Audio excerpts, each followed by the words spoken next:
I have like speakers that are like buy one pair, get one pair half price. Oh, And we're not like and we're not busy. right. And I'm like giving the second set of speakers away for free. Damn. Like I don't make money on the second set of speakers. I'm banking on the fact that you're going to pay me to put them in.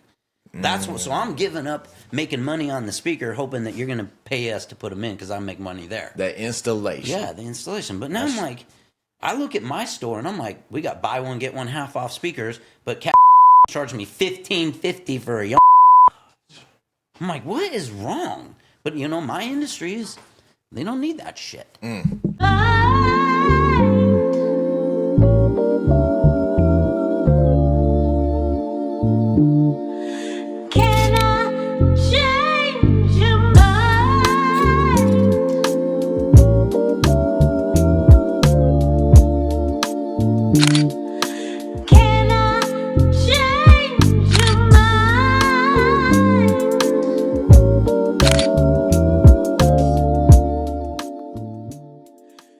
What's up, world? Welcome to another episode of Garage Talks 5417 podcast. I'm your host, Desmond Reynolds, aka The Peacekeeper.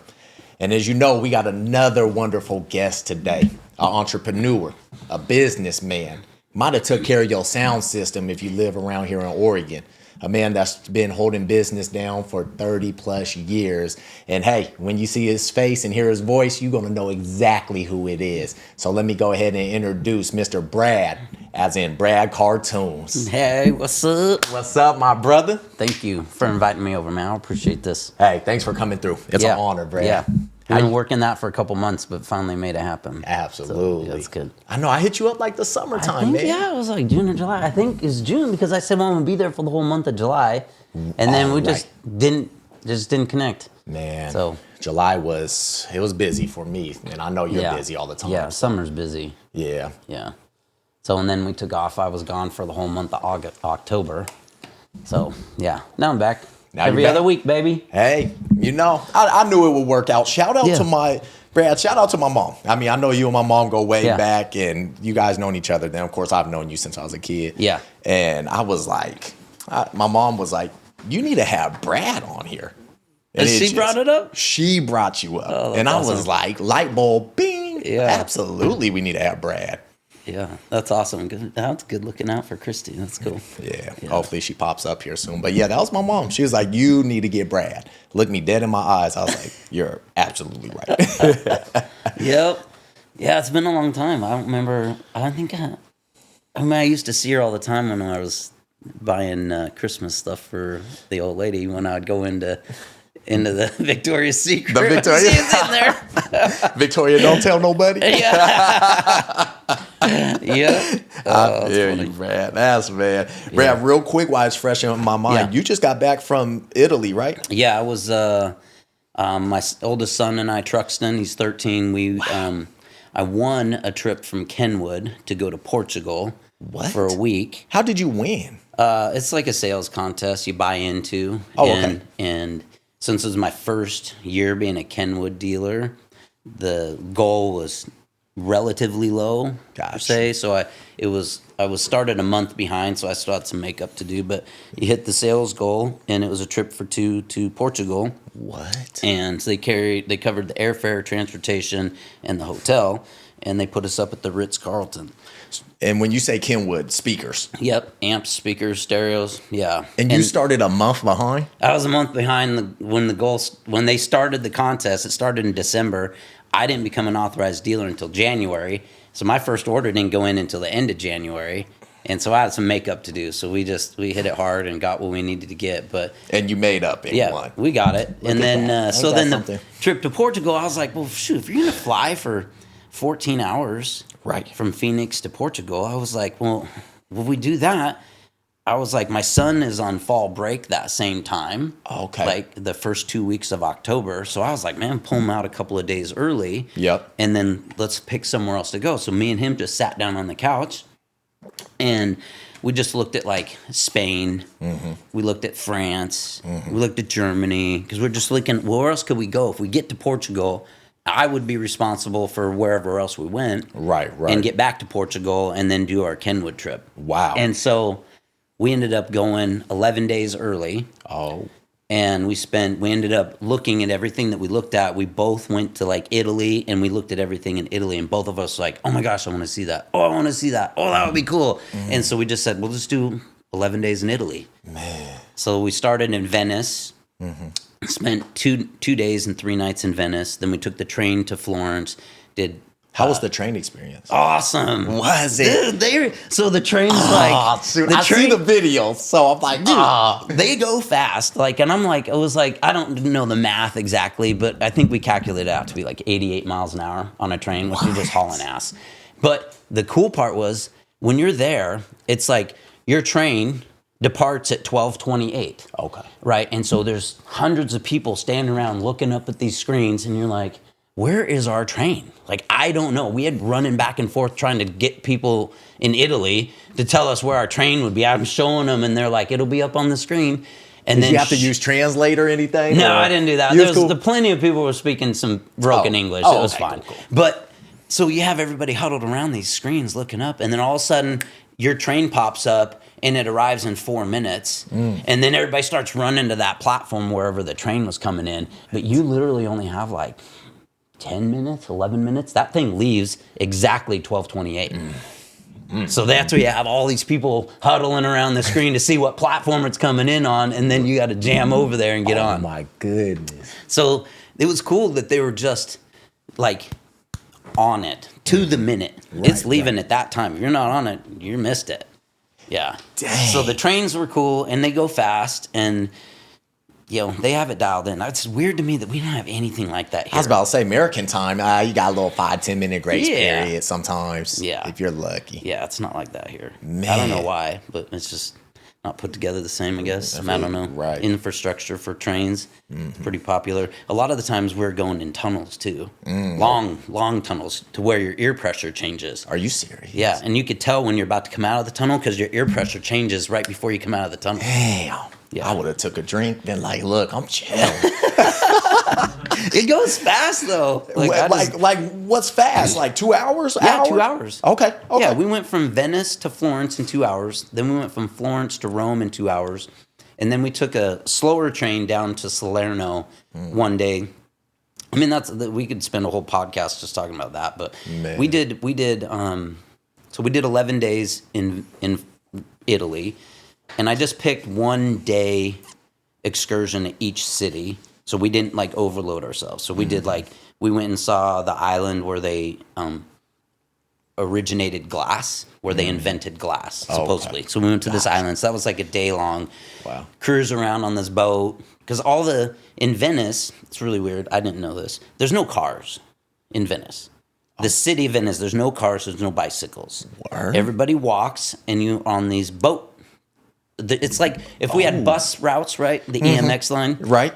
They have boats. They have the boats. Okay. So you have a bus stop, but it's a boat. What? So like where we have all the bus stops all over town, those are boat stops. So you get on different sized boats that take you to different, so they have lines, right? Like our bus lines, but they're boat lines. So you get on, you just buy a pass. We bought a 2-day pass, and you just get on a boat wherever you want to go. Is it like a motorboat, or are they like? No, motorboat. Okay. Yeah, big boat, big diesel. Word. Boat. How was that? Like you seeing that experience? Because this is your first time in Italy? Yeah, the first time. Yeah, it was super cool. Were you just like, whoa? And then the taxi cab boats that they have are like the old Chris Craft wooden. I saw that for some. I was like, this thing's sick. This thing's badass. That's crazy. And it's like the ones that you see in the movies. Man. So it was super cool. It's traveling. I speak on traveling a lot, Brad. Yeah. It's so just eye-opening experience. Yeah. I know you were like, whoa, like this is. Yeah, it's very unique. I liked it, and I was just telling somebody the other day. I was like, my son.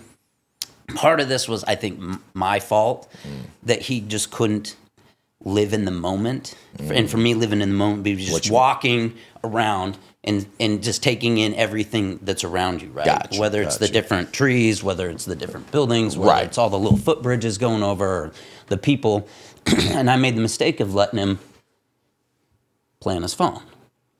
Right. So his head's down. We're waiting for the boat bus to show up, and he's sitting there playing on his phone. Man. And I'm like, dude, get off your phone. The boat's here. Let's go. Get your bag. We got to get our stuff. We got to go.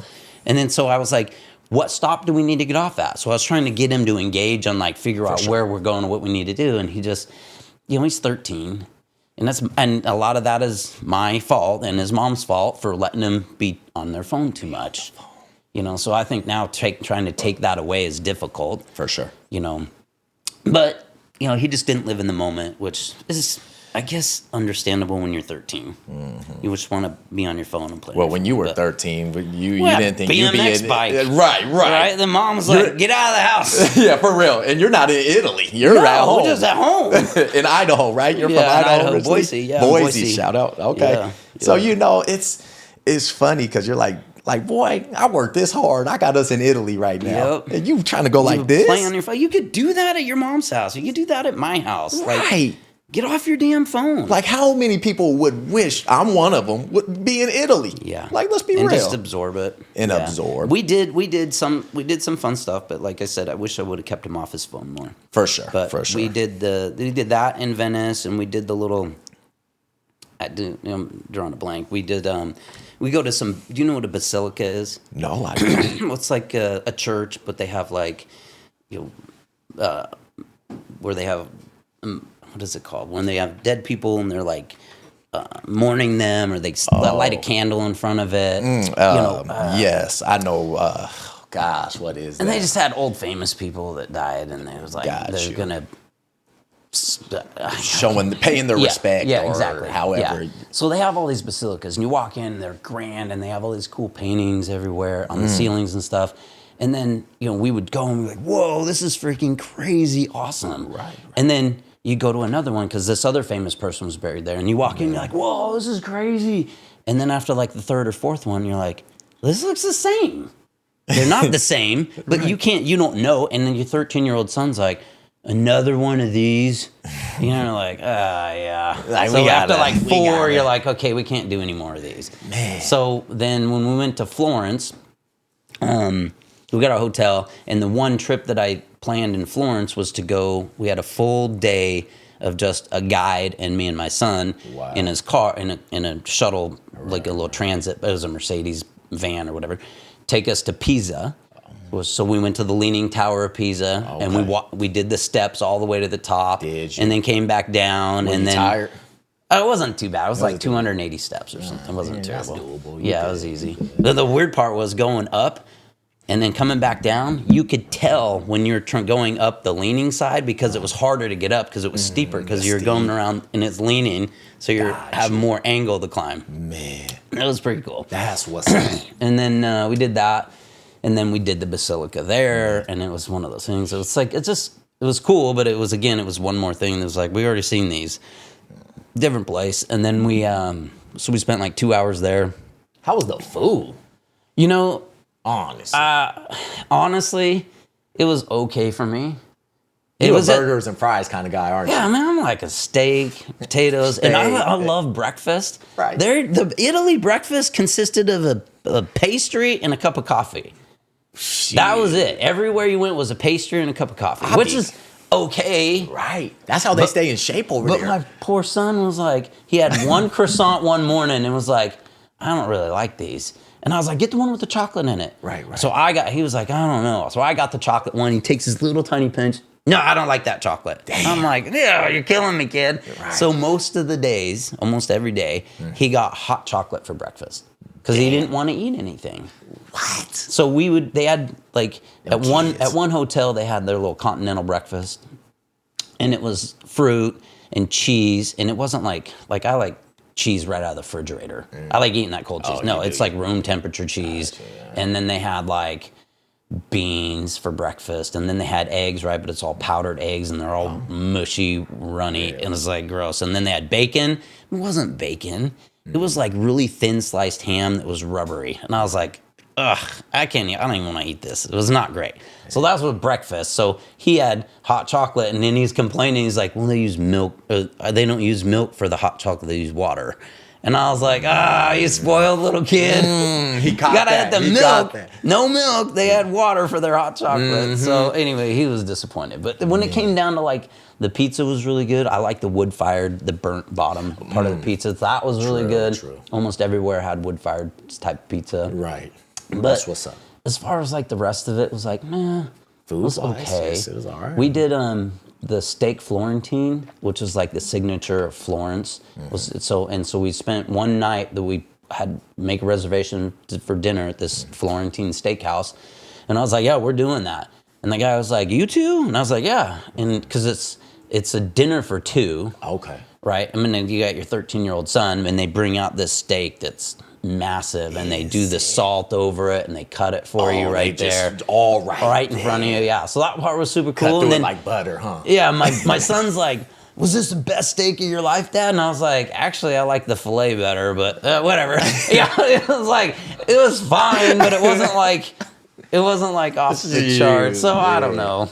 Anyway, he loved it, and so that was good. But then, so we did Lucca, which is another little town a little ways from Pisa, where they still had the wall that goes all the way around the whole town. Okay. Because they used to have, worried about people attacking them. Right. So they had the moat all the way around, and then the wall, and then they had the gates to come in. And the town literally was like the size of Cottage Grove. What? Can you take Cottage Grove and you put a 35-foot stone wall all the way around it? What? It was crazy. That's and they had wild. these cool towers that you can go up in and overlook the whole city. And then we had lunch there, spent about 2 hours, called our driver. He's like, I'll pick you up at such and such gate. And then he took us to a town called Vinci, which was like where Leonardo da Vinci was born and where he did a bunch of his studying. And so they had all these museums that we could go through and check out everything, see all of his inventions and all of his drawings and a bunch of his paintings. Amazing. Yeah, so we spent a bunch of time there. And then it was back to Florence. And then everybody, that was probably an 8-hour day right there. And everybody was saying, hey, if you get a chance to watch the sunset in Florence, you need to go to this little Plaza del Marco, which is Marco. Shoot, I don't remember his name. Anyway, Plaza del Marco. Go watch the sunset. So I'm like, come on, let's go. And he's like, oh, I don't want to. I just want to stay here. And I'm like, dude, we're going. You're experiencing history. Let's go watch the sunset. You like the sunsets, Dad. I just want to stay here. And I was like, I ain't fighting with you, man. Just stay here. So I left him at the hotel. You left. I got a cab. Took me about 15 minutes to go to Plaza, go up there, and there's a ton of people up there, and they got a little band playing music, and they got the guys out there doing their little shows. Oh, Brad. And so it was cool. It was a nice sunset. Good and then it moment. was like I was done. I went and got a cab, went back, and I was gone like an hour. But I was like, you really missed out, son. Man. And just some cool pictures, and you can see the whole town from there. Right. And then, I don't know how much time I'm supposed to eat up here. Oh, you're good. We talking. Brad, we're chilling. Perfect. We're good. So we take off. We spent 3 days in Florence. We did another museum, and again, it was like downpour, and we got to see the river and some of the cool buildings and stuff. How was the people like? People were good. Amazing. Yeah. What's weird when you kind of think about like what some of the unique things that you don't really think about. Their sidewalks are like as wide as your table. Really? That's the sidewalk, and they're not smooth. Like you ain't rolling a freaking wheelchair down that. Right. And they don't have the handicap plates on all the corners and stuff. That's just old school. Old school. Everything there was so old compared to what we have. Did you feel like this took me in a time machine in a way? Yes. Did you? And you're there, even though you were there, I look at those buildings, I'm like, how in the heck did they build these 800 years ago? 700 years ago? It's crazy. And then so we went to Rome, it was even worse. Like not worse, better, but cooler, but worse as like, how did they build these columns? They're massive. So you saw the stadium and everything? Oh yeah, we went and we did the gladiator experience, and we went through the Roman forums. I like the forums area better than the Colosseum personally. Right. But it was just like a lot more of what happened and where they're at and what they were doing. For sure. And then the lady on our tour was like, for every column that you see, so if you were to like go there now and you see these columns, there's like 3 big columns here and 2 big columns there and like 6 over here. She said, imagine 20 columns for every one of those. And I'm like, what? She's like, you know what happened to all the columns? People would come in and break them apart and steal all the copper rods out of them. Yeah, when Rome was starting to fall, they came in and people were just destroying all this stuff to take the copper metal poles out of the inside of the columns. Wild. And I don't know if it was, I'm pretty sure she said it was copper, some precious metal for them. So then she said, well, you know what happened to all the rubble? They use that for all the flooring and all the basilicas in the churches. So that's why they're all granite or marble or whatever it is that they use. And so you stand next to this column, and I'm not joking, this thing's 3 times the size of the diameter of this table. They're like 8-10 feet in diameter. And you're like, how did they build these 900 years ago? Man, that's me talking about the pyramids. They didn't have no cranes. Right. That's why I say about the pyramids. I'm like, hold up. How, man? Yeah. I saw something about those pyramids, the Sphinx. Those were actually aliens that were here that were helping them build it. Well, man, don't get me started. Shoot. Telling you. I've never seen them in person, but I hear how massive they are and how heavy each of those bricks are. And it's just like, how? Yeah. I don't see there's any way that we did that. And same with those columns, though. Like, I wonder if I can even show you a picture of these columns. Because it's crazy. It's so wild. Let's see if I can find them. How far back? No, you're good. Oh, Brad, while you're looking, Pop said, what's up? I know I told you earlier, but my dad said, what's up to you, man? Your dad's so cool. I love Keith. That's my guy, man. Oh, dude, look at this castle we went to. This was in Portugal. Dang, put that on the camera real quick. You can show it straight ahead, Brad. Let's see. They can see it. That's crazy. Life experiences right there. Here, go to this cam. Yeah. That one right there, Brad. It might go in a little.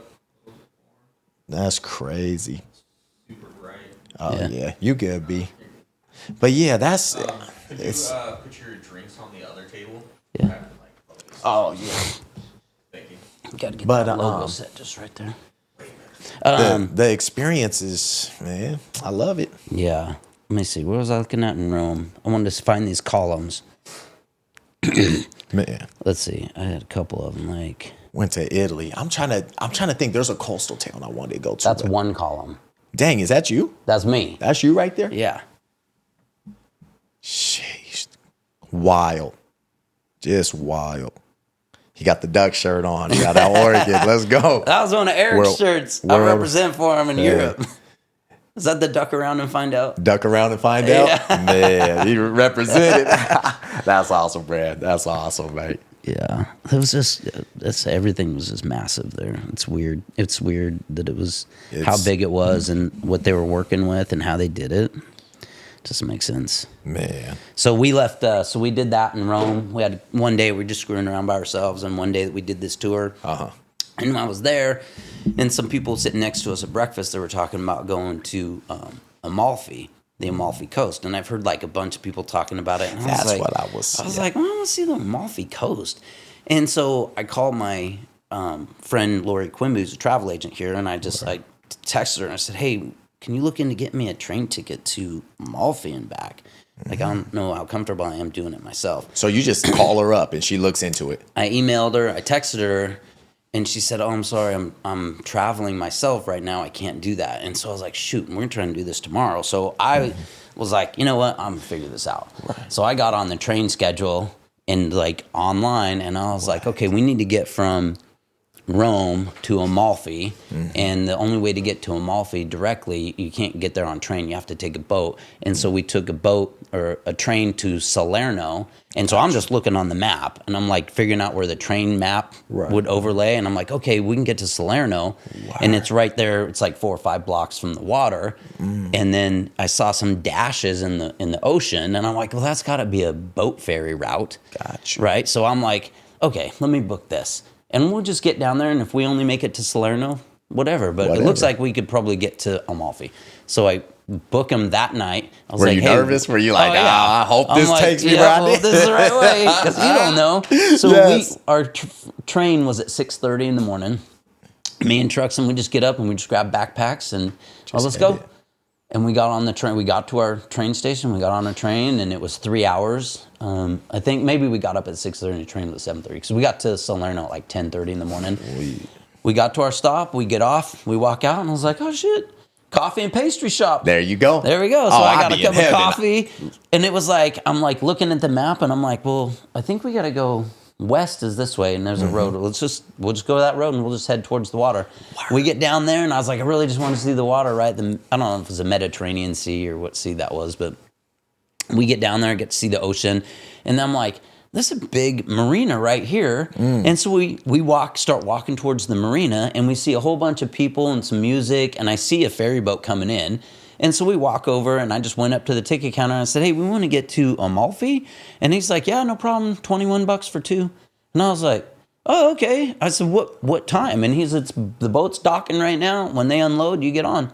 I'm like, oh, perfect timing. Okay. So we literally just... Meant to be. Yeah. So we went and we got on this ferry boat, took us to Amalfi. We got off in Amalfi, and it was like cool, just beautiful Italian town built into the cliffs. To the cliffs, all the colorful buildings, right? Yeah. See, yes, crazy. And so we get off, and I'm like, hey, well, let's find somewhere for lunch. And so they had a bunch of spots right along the water that you could go get lunch. And so Truxton runs in, he looks at the menu, and I don't want to eat here. Okay, we go to the next one. Go to the next one. He's like, looks at the menu. No, I don't want anything here. We go to the next one. It's like the third or fourth one. We walk in, and he looks at the menu. He's like, yeah, this one will work. I'm like, cool, yeah. Two of us. He's like, yeah, no problem. Where do you want to sit? And I said, can you put us out on the end, out by the water? And he's like, yeah, I got a table right here for you. So he puts us out on this, like a dock almost, but it's got some umbrellas over it. We're out here overlooking the Amalfi Coast. What? We get lunch. I get something called a spritz, a lemon spritz. And it's, I didn't know. Not that it didn't change my mind. I was like, oh, that looks refreshing. Let me get that lemon spritz thing. So he brings it. It's a good drink. We have lunch. He had a pizza, and I don't even know what I had, a pasta of some sort. And I said, hey, we want to go down to the beach right here. And they had a bunch of tables with an umbrella and two chairs. Right. And he's like, oh, yeah, we control that part of the beach. Let me take you over to our bar, and I'll hook you up with her, and she'll see how much it charges. What? We go to this bar, and I was like, yeah, we just want one of those, table and chairs. And she's like, yeah, it's $62 for the rest of the day. I was like, yeah, that's fine. I don't care. And she's like, here's 2 towels. And I was like, oh, could I get another one of those lemon spritz to take down there? She goes, yeah, no problem. Bartender grabs a cup, and he's pouring gin in it. And I'm like, wait, what? I was like, what is that? Oh, y'all turning up. I had no idea. So he's making this lemon spritz. And so they use like champagne or sparkling wine and gin and like lemonade. What? And I'm like, I didn't know there was alcohol in this thing. I had no idea. Oh, you're living really good. You're good. Son, give me yours too. Yep, right. No, I didn't get him one, but it was great. We go down to the beach, and then we went walking in the water. He went out and fully went swimming out in the Mediterranean Sea. Was it warm? The water warm? Yeah. Wow. It wasn't like hot, but it wasn't like you didn't get in and go, oh, gee, it wasn't an Oregon lake. No, it wasn't like the Oregon coast. Yeah, exactly. No, he was full on swimming under there, like up to his neck, just out swimming. So he was fine, and Could you stay there if y'all wanted to? Like, did they have? Yeah, they have. Yeah, like they have Airbnbs and stuff. Dang, Brad. I didn't know that when we were booking it, but so we spent the whole rest of the day there, and then there's Amalfi. Yep. That's it. Crazy. Yeah. Crazy story. I did a puzzle on that years ago. I bought a puzzle from freaking Target. Let me tell you this story. I bought a puzzle from Target. Did the puzzle, me and my girlfriend at the time. I get back to work. My good friend, Ryan Liu, shout out Ryan Liu.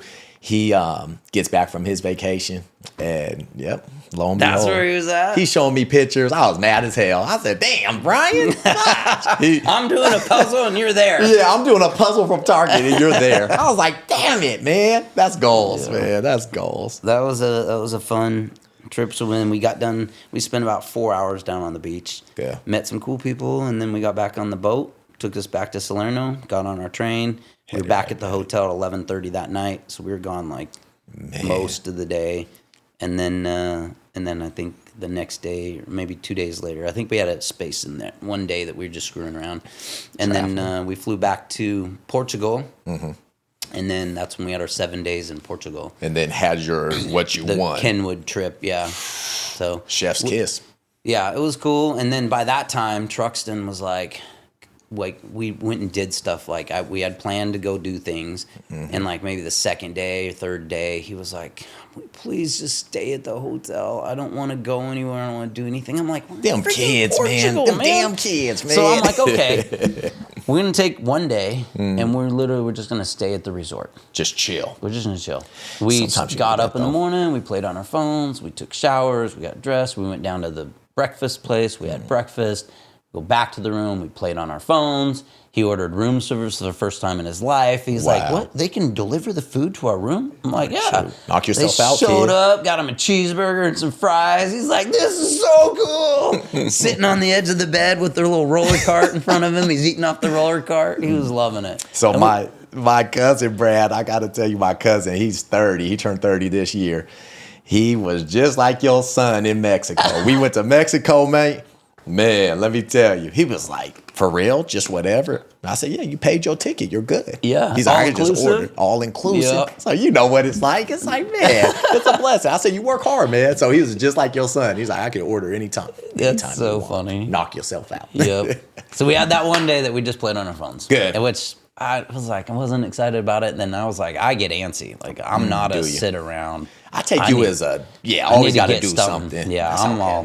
Kev be trying to move too all the time. We got to go. Let's do something. Right. So I do that. I can't, when I sit around for more, I can sit around and watch some college football. Right. I can watch Sunday night football, but I got to get something accomplished during the day. Like, I need something that I got done to feel good about myself that day. Is that the business owner in you think? People talk about having, like, if somebody says, oh, you have ADD, and they make it sound like it's bad, I think it's good. If you have an attention deficit disorder, I think you're a prime person to own your own business. Oh, wow. And the reason why I think that is because I can go from walking into the store, turning on the computer, turning all the displays on, unlocking the doors, grabbing the phone and answering the first phone call, talking to a guy, telling him something about whatever he's asking about his keyless entry or heated seats or whatever.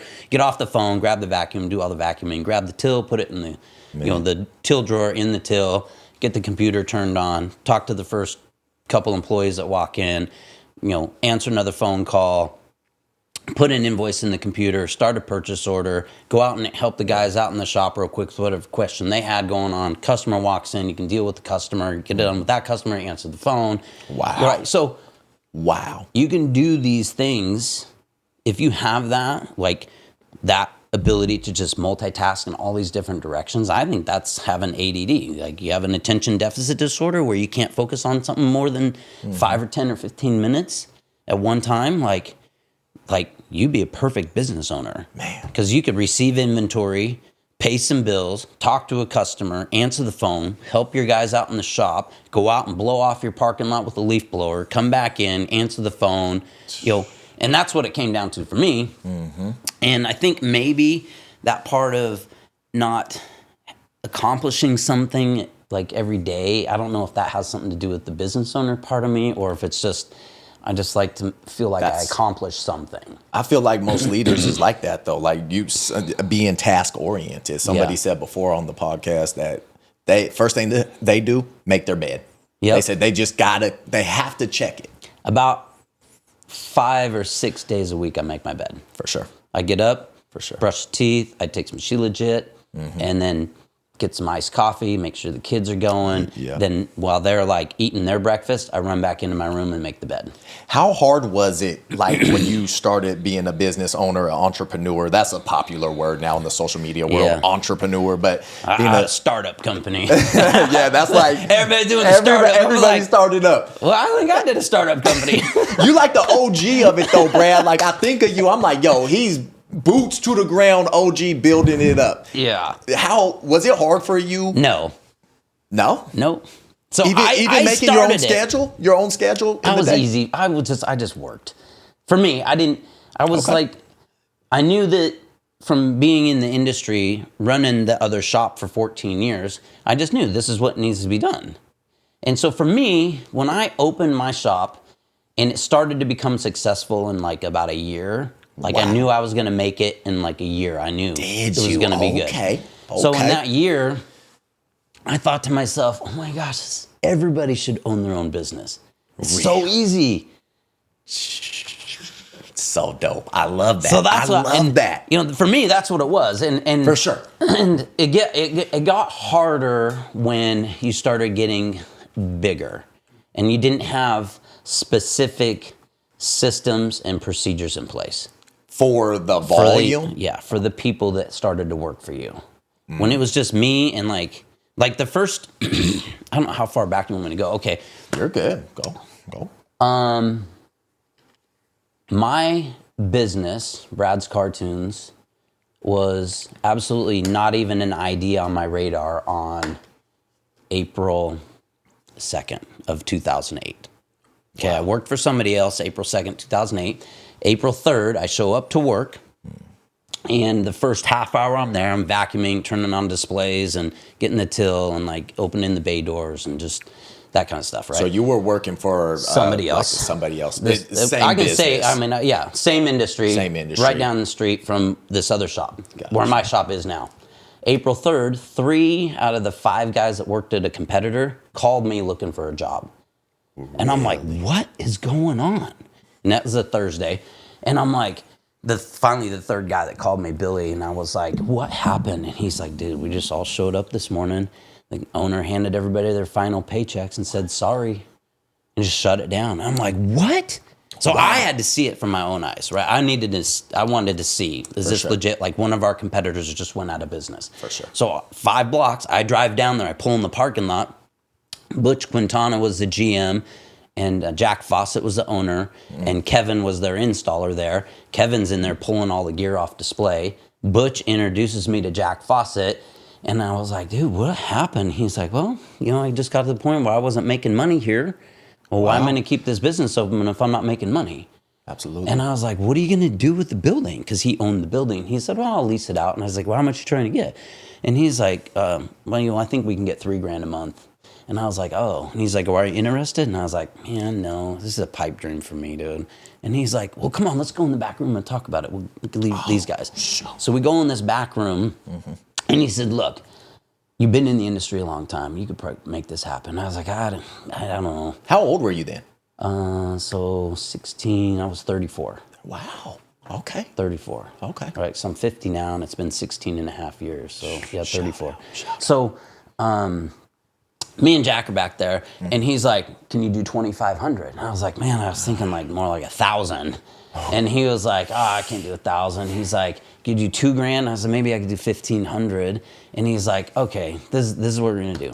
We're gonna do 1,800 a month the first year, 2,500 a month the second year, and $3,000 the third year.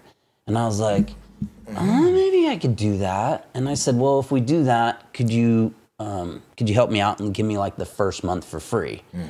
I'll sign a 3-year lease, give me the first month for free. That kind of gets my foot in so I can get shit happening for sure. And try to get some money, some cash flow going, right? And so he was like, yeah, I'd do that for you. If you sign a 3-year lease, I'll give you the first month free. And I was like, cool, okay. And I said, well, one more thing. I said, I'm not a big fan of renting. I never have been. You know, I bought my first house when I was like 23, 24. Nice. And I just never wanted to rent because I always felt like I was paying somebody else's debt. Yeah, I feel you on that. Right. So I was like, will you give me a 3-year lease option to buy? And he's like, yeah, I'll do that. I'll put that in the contract to buy the property, right? So I'm like, okay, cool. So that was April 3rd. I said absolutely nothing to nobody. And so Jack and I just said, okay, yeah, let's try to make that happen. He said, well, think about it. Let me know Saturday. Because that was a Thursday. So he wanted me to tell him Saturday, April 5th. Wow. The dates come pretty easily because my dad's birthday is April 4th. Okay. Not that if you started your own business, you're going to know the day you opened anyway. But so my dad's birthday is April 4th. He spent the night in La Pine with his brother on April 3rd. He drives to Eugene April 4th, the morning of. Okay. I had already planned that day off because we were going to spend the day together. Gotcha. So I already had that day off. We meet at Ye Old Pancake House on West 11th. We get coffee and breakfast. Okay. And I tell him, I'm like, hey, this is what happened yesterday. And he's like, oh, let's go check it out. We pull into the parking lot, 7th and Blair, and he's like, we're 30 seconds. He's like, you got to make this happen. Wow. And I'm like, oh, just so easy, just make it happen. I was like, I don't know where to even fucking start. Yeah. He's like, I want to go to the coast. And I'm like, okay. So we leave the parking lot. We go out West 11th. He's like, pull into Staples right here, or Office World, or whatever it was on next to Les Schwab. Gotcha. I go in. I get a legal pad, and I jump in his truck, and he's like, we're going to the coast, and he said we're going to make a business plan. Wow. We start making a business plan right there on West 11th, going to Florence. Yep. He wants Moe's for lunch, and I'm like, there's way better clam chowder next door. He's like, I don't care. We're going to Moe's. So we go to Moe's. We have some clam chowder and some bread and a beer. And he's like, I want to go to Heceta Beach. I'm going to go see the lighthouse. So, okay, we drive up there, and we're still working a business plan. Wow. And we walk on the beach for half hour, 45 minutes. And he's like, okay, I got my fix. Let's go back to Eugene. And so we get back to Eugene at like 5:30, 6 o'clock. And by the time I got back there, I had an entire business plan put together. The name, everything I needed to get started, how much money it should cost, how much money I needed to do to break even, how much I needed to pay the rent, how much I needed to pay the Santa Pack, eWeb, Comcast, the phone line that I was going to buy, a computer, like how much inventory I was going to need to get started. So I had all of that put on paper by the end of the 4th. In one day. One day. And those were all those you listed were probably worries at first. Oh, everything was a worry. Yeah. Because I've done that. I understand. So April 5th, I go meet Jack Fawcett. I'm like, okay, shake hands. Let's do it. He's like, cool. I'll have all the documents ready for you Wednesday. You can sign Wednesday. I was like, oh God, okay, please. They didn't sign anything yet. So I'm like, okay. So I got the weekend. Monday, I had Sundays and Mondays off. Okay. Tuesday, when I worked for the stereo store, I went to Albany, Corvallis, and Valley River, and back to my Eugene shop. So on Monday, April 6th, I went to Selco Credit Union. I had a title to a Scion TC. I went in. I said, hey, I want to borrow some money against my car. Here's the title. Oh, yeah, no problem, Mr. Scott. How much would you like? And I said, you get like 10 grand? Like, yeah, we can do that. Sign here. Gave me 10 grand. I gave him the title to my car. Wow. I went to... I had a retirement account that just by accident, when I bought my first house, I started a retirement account and I was putting like $25 a month in, right? Okay. Just nothing. I just, and after about 6 months of my retirement account, what this leading up to is where I came up with the money to start. Oh, you're okay. Good. Yeah, $25 a month, 6 months later. And you weren't too aware of this retirement account? No. I mean, I was putting money in. I just thought, oh, I could be responsible and put money into this retirement account, right? So 6 months in, I go out with some buddies and some friends, and we go to the bars and we go to the clubs, and then we drink too much. And next morning, I'm like, oh my God, I spent like $300 freaking last night. Ooh. And that next day, that was like Saturday, Sunday, I spent $300. Monday, I get the statement from my retirement account, and it has like $229 in it. And I'm like, I'm such a freaking idiot. Why did I spend $300 chasing girls at some stupid bar? Man. And I had $25 a month going into my retirement account? Man. And I was like, I'm a freaking idiot. So right then I was like, I called him, I said, what's the max? He said, well, you can do $5,000 a year. I think it was $4,500 a year. I was like, max it out. Really? So he started putting whatever it was, $184 a month into that account. Gotcha. And then like the next year it went to like $5,000, so I maxed it out. Okay. And then so every year it starts to go up a little bit. Not every year, but so that was when I was like 26 or 27 years old. Right. So this happens. 8 years later, I go to Waddell and Reed was where it was at, and I said, hey, how much money do I have in my account? He's like, $18,760. And I was like, well, I want to pull some out to start a small business. Can I do that without being penalized? He's like, oh yeah, you can first time home buyer, start a small business. You can pull that money out, not pay any penalties. I was like, okay, give me $17,500. So I wanted to leave something left in the account, right? Like, so I didn't pull it all out and waste it. So you didn't start the business yet? No, that was Monday before. Oh, okay, gotcha. Right, so I haven't even signed documents yet. I was just like getting everything lined up. So I had $10,000 for my Scion TC. I had $17,500 pulled out of my retirement account. And at the time when you're, 30-something, right, you got a credit card, a $5,000 limit or something. That's what mine was. I called Chase Bank with my United Mileage Plus card and was like, hey, I just want to see about getting a credit limit increase. Oh, yeah, no problem, Mr. Scott. How much would you like? And I was like, can we do $20,000? He's, that's got to go through underwriting, but I can give you 15,000 over the phone. I was like, yeah, let's do that. I'll take the 15 grand. Take it. Let's go. Right. So I had the 15 grand on my credit card, and this is all Monday, right? And so Monday night, I have all these ducks lined up, and I call my boss who lives in Lake Oswego, and I said, hey, something came up. I really need to talk to you. Can you meet me in Salem tomorrow? Because I'll be in Albany and Corvallis going over those shops. And he's like, oh, well, we have a meeting on Thursday, because we would meet every Thursday. And I was like, oh, he's like, he's like, is it important? I was like, yeah, it's pretty important. He goes, well, does it have anything to do with any of the employees? And I said, no, it doesn't have anything to do with the employees. It's just me. And he goes, well, we'll just do it at our meeting on Thursday. And I was like, you had your mind made up. Okay. I hadn't yet, though. No. I hadn't signed any documents. True. So I wasn't like locked in. So he says no. Tuesday morning, I go to Albany and I go to Corvallis and I come back to Eugene and I go to Valley River Center and I go back to my shop at 7th and Washington that I was running. And that was Tuesday, and I just worked Tuesday like normal, worked Wednesday like normal. And in fact, it comes back to some integrity, but I had a friend of mine, Chet Cockler is his name. He had brought a boat into the stereo store to have us do a bunch of stereo work. I was there. That was a Wednesday before I was going to give my notice. Did his job, put all that money in my employer's account, and then Thursday morning... He did a big job, if I remember right. Yeah, we've done a bunch of work for Chet. Yeah, he spends a lot of money on stereo stuff. It's all relative. I don't know. Sure. Some people spend 10 grand, some people spend 1,000, some people spend 15 grand. But, so Thursday, April 10th, it's payday, and I'm stressing the hell out because Wednesday I signed a lease agreement for 3 years. So I called Steve Scott Thursday and I said, hey, I didn't really want to do this over the phone, but I'm giving you my 2 weeks notice. Wow. What? What are you talking about? Because I worked for him for 14 years. Wow, Brad. And he was like, and so I was just torn apart. Like, I didn't want to do this, but I knew that I needed to for me. That's the next logical step.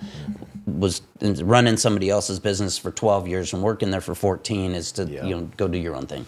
And it sounds like the happiness was kind of coming down each year then. That's what I'm kind of hearing from you. I just needed something new. For me, I needed another struggle, I guess. For sure. Right. And that's how we grow. Yeah. That's how we grow. And so that was April 10th. He said, oh my God. Okay, I'm coming down. We're going to have our meeting. I said, okay, no problem. I'll just see you when you get here. 2 hours later, I'm on his sales floor selling somebody something, and he's calling my phone, and I'm like, well, I'm with a customer, so I just, ignore it. And then I get done with the customer, I go in my office, I grab it, and he left me a message. Get your shit and get the fuck out of my store.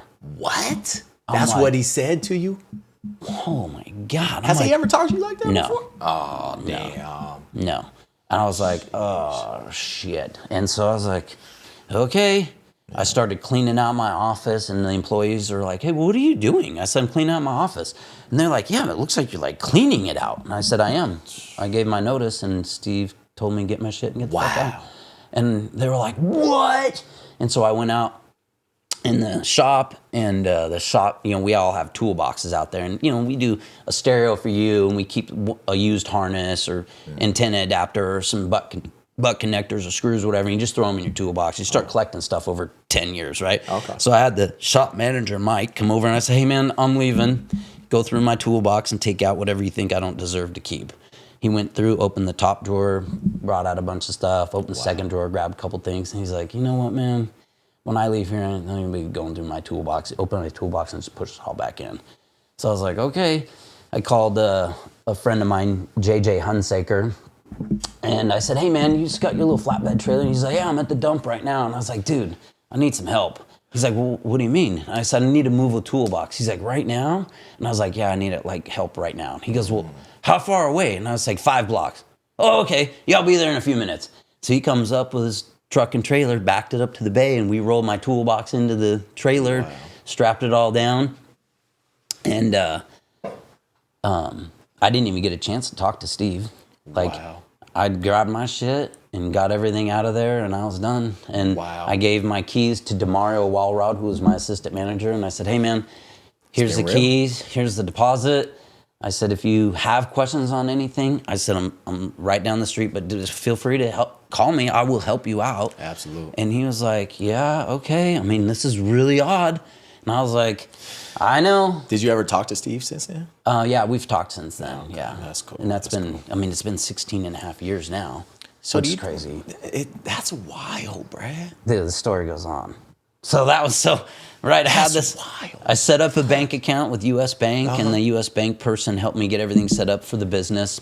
Absolutely. Just as a sole proprietor is what I started out as. Registered with the state. Yeah, it's all legit. Ready, all legit. All legit. Good. Had insurance and bought the rights to the phone number because it used to be Sounds on Wheels. I rolled my toolbox down there. I called Jack Fawcett and I said, hey, man, I got some bad news. He's like, what happened? And I said, man, I gave my 2 weeks notice and told me to get my shit and get the hell out.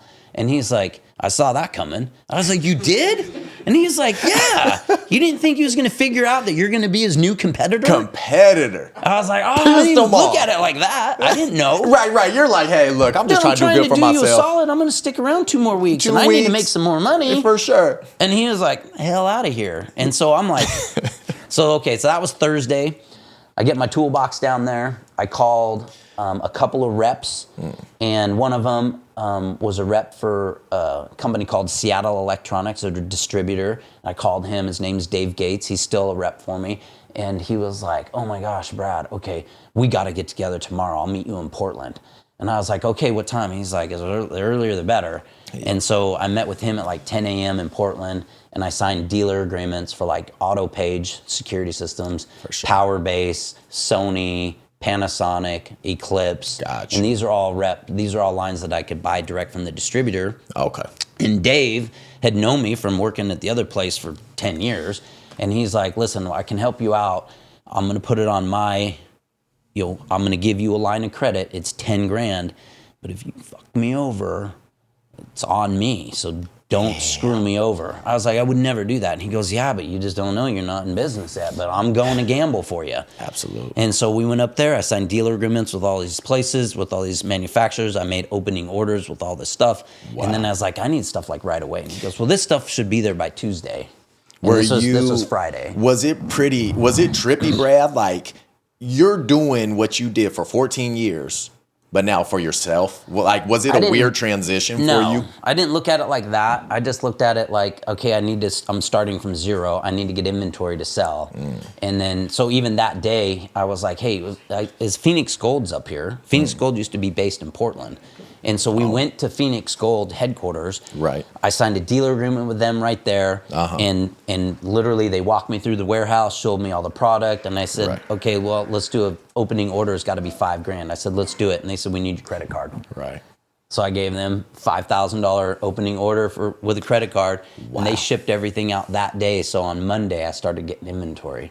So Friday night, I'm driving back from Seattle. Back up.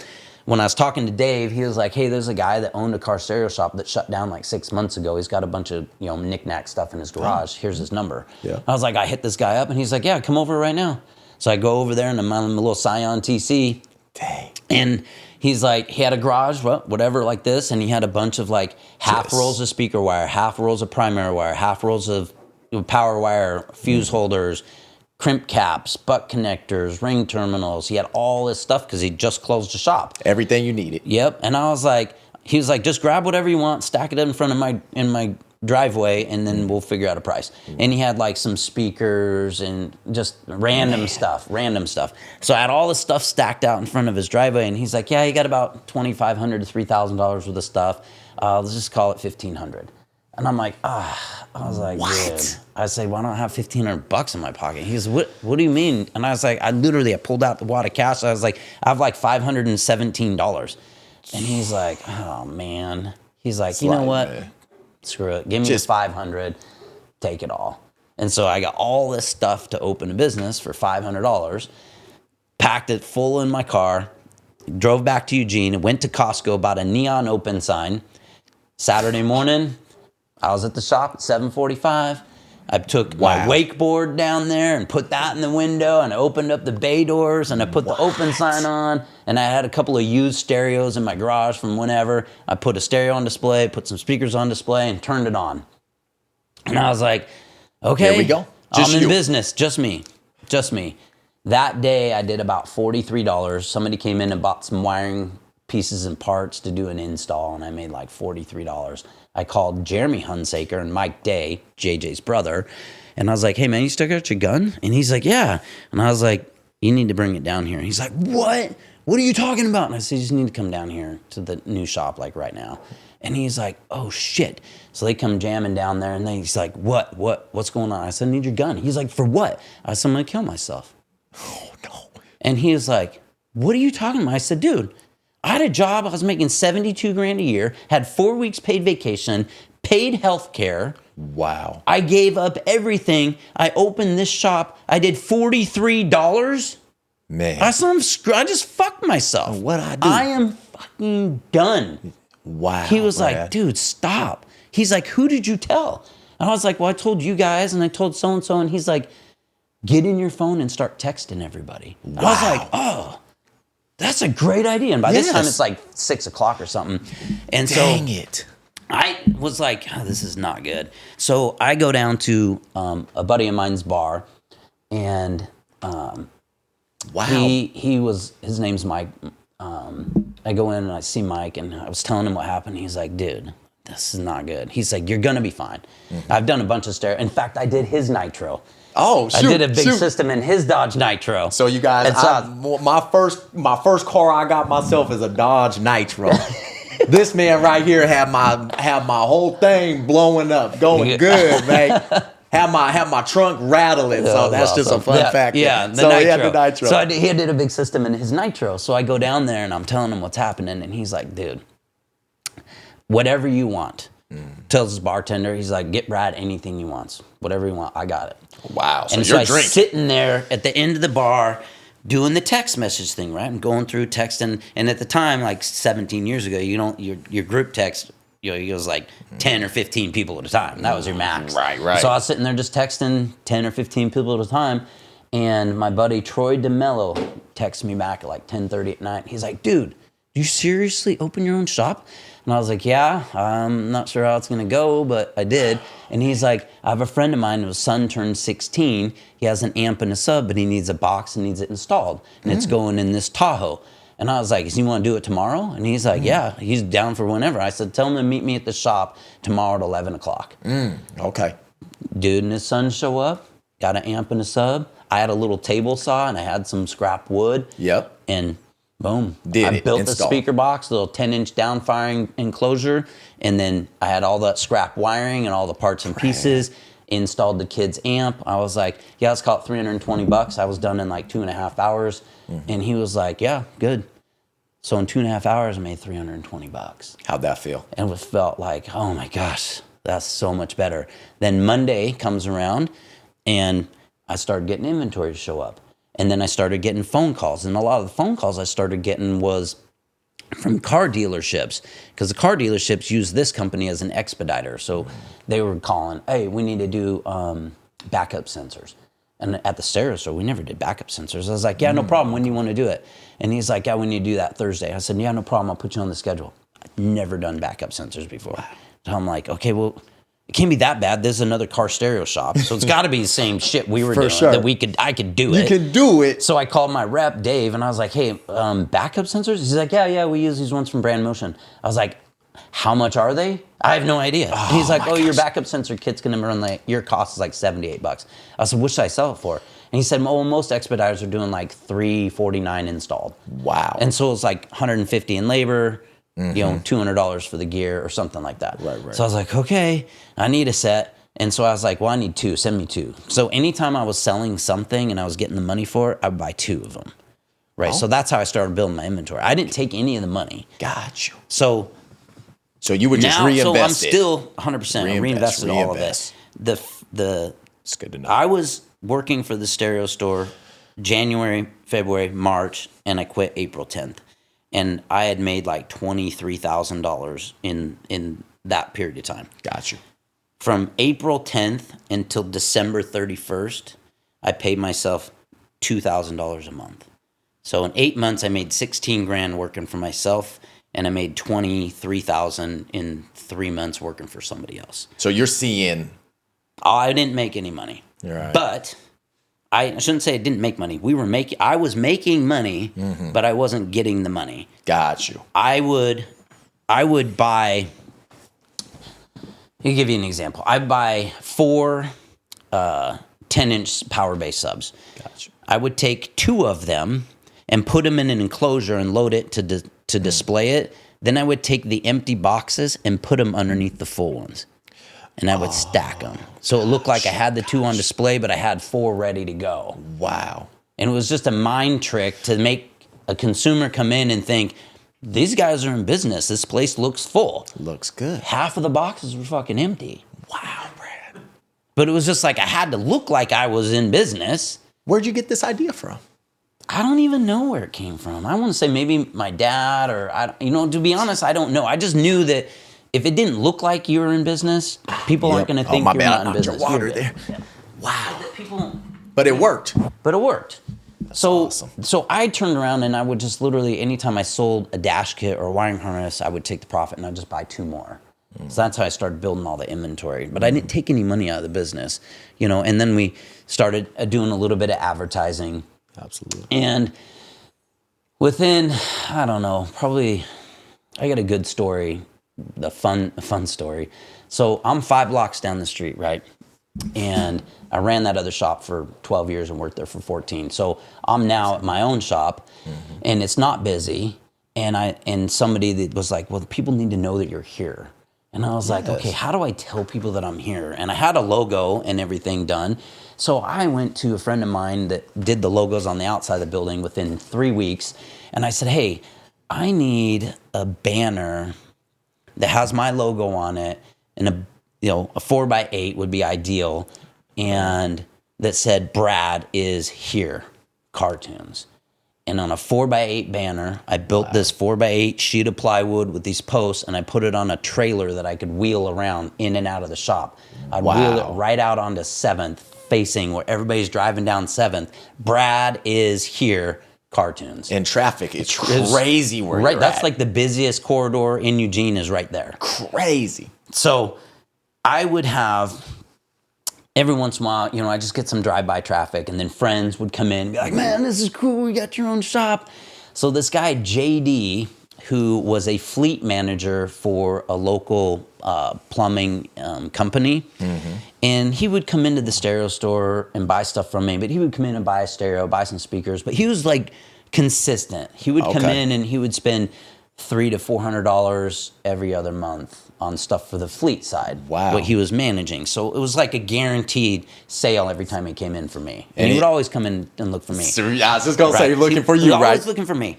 So he comes in and he pulls into the parking lot, and I was so excited to see him, I just ran out there like, JD, what's up? And he was like, man, you are a tough guy to find. And I was like, what? I was like, what are you talking about? And he's Light like, bulb. dude, I got a story for you. I was like, what happened? And he's like, well, I went into this your other shop, the old shop, and I went in and I was like looking around, and some guy's like, hey, can I help you? And I was like, he's like, no, I'm looking for Brad. Oh, Brad's not here. So okay. And he left. Wow. He's just like, well, Brad's not here, I'm leaving. So he left, and then he waited like 2 days, and he comes back in. He's like, goes in, he's like, hey, where's Brad? Oh, he's not here. Oh, when's he gonna be back? I don't know. And he's like, oh, that's kind of weird. So he walks out and he calls, and he's like, hey, looking for Brad. Yeah, he's not here. And he's like, well, when can I find him? When can I see him? And they were like, well, we don't know when he's gonna be back. And he was like, oh, that's freaking weird.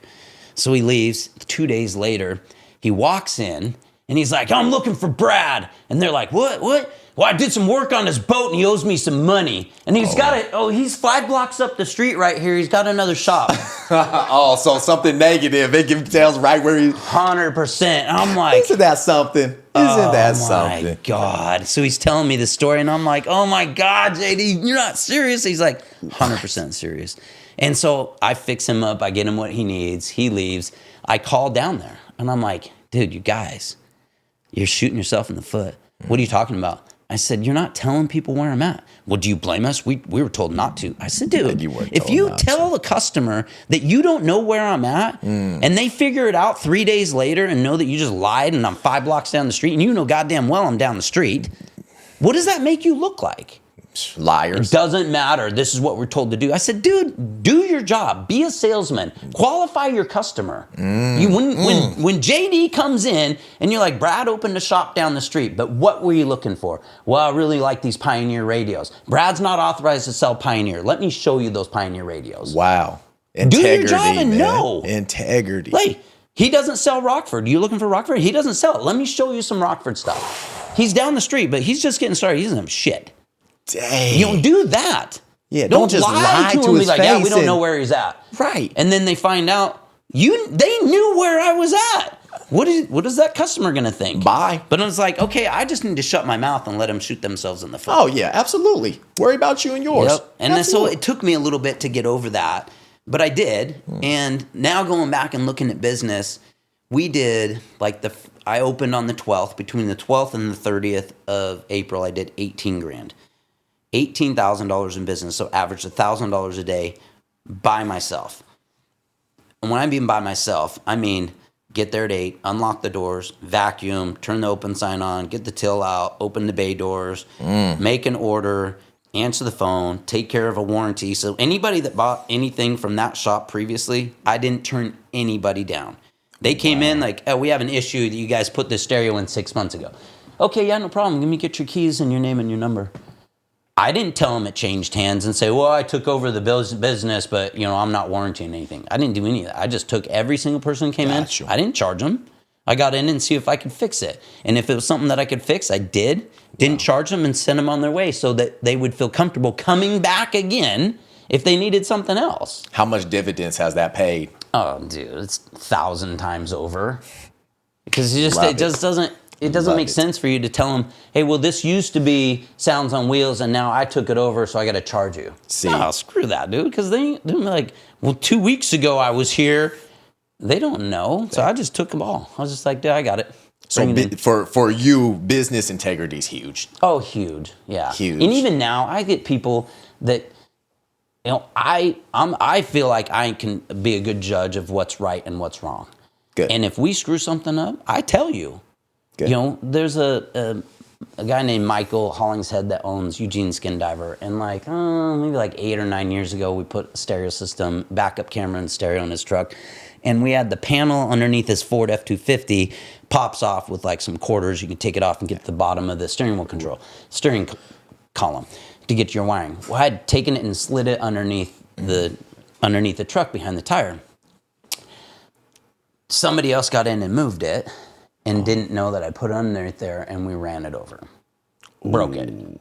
He comes to pick up the rig. I said, everything went good, stereo's good, camera's good, but we broke the panel that goes underneath your steering column. I have one ordered already. It should be here in 3 or 4 days.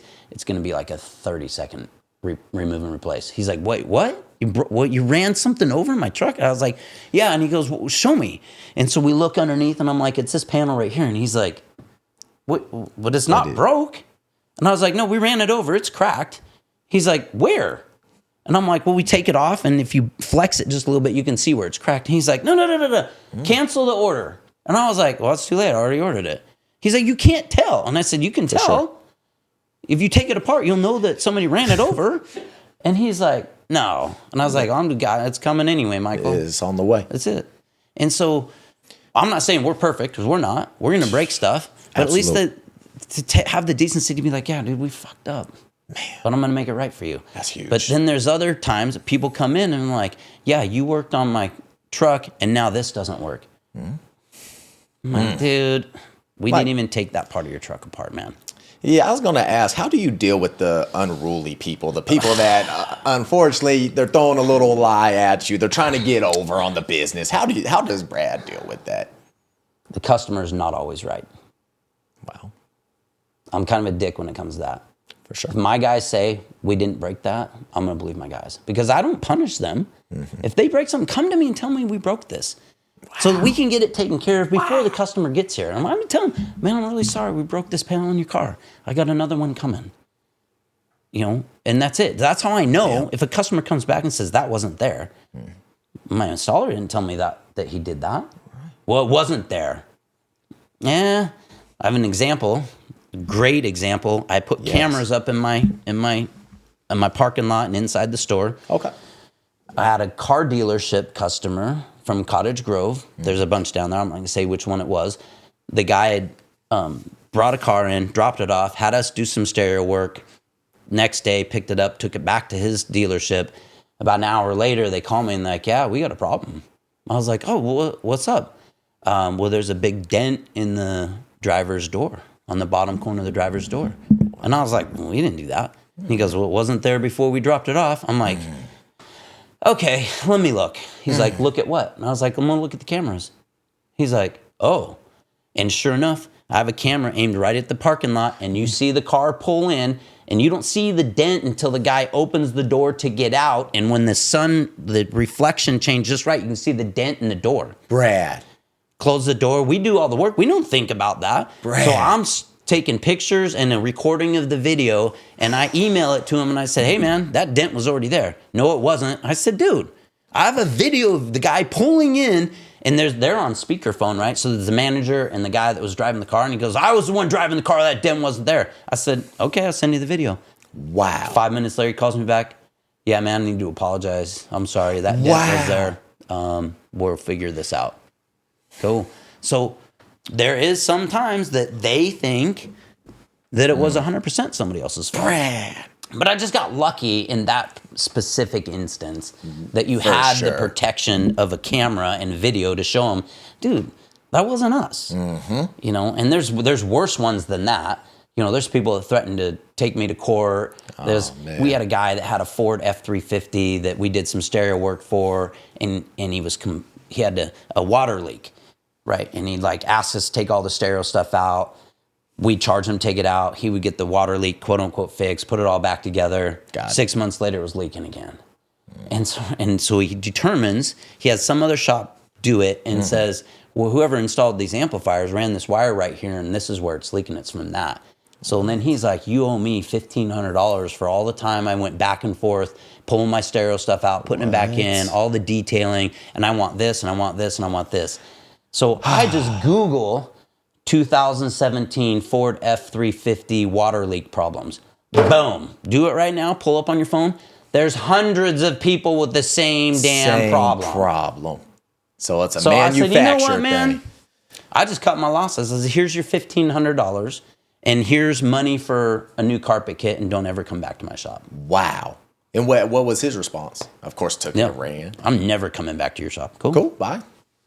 You know, and it's one of those things. It's like, he has another shop say that it was this situation, and he's just like, yeah, I'm going off of what they said. I said, Google your make and model of your truck and just put water leak issues. It's going to show you everything. Everybody has that same problem on that truck. Brad, it's so interesting. When I used to work in finance, it's crazy you say this story. When I used to work in finance, I've recently left the credit union, but I had somebody do that. Not the person that was working with me, but the dealership.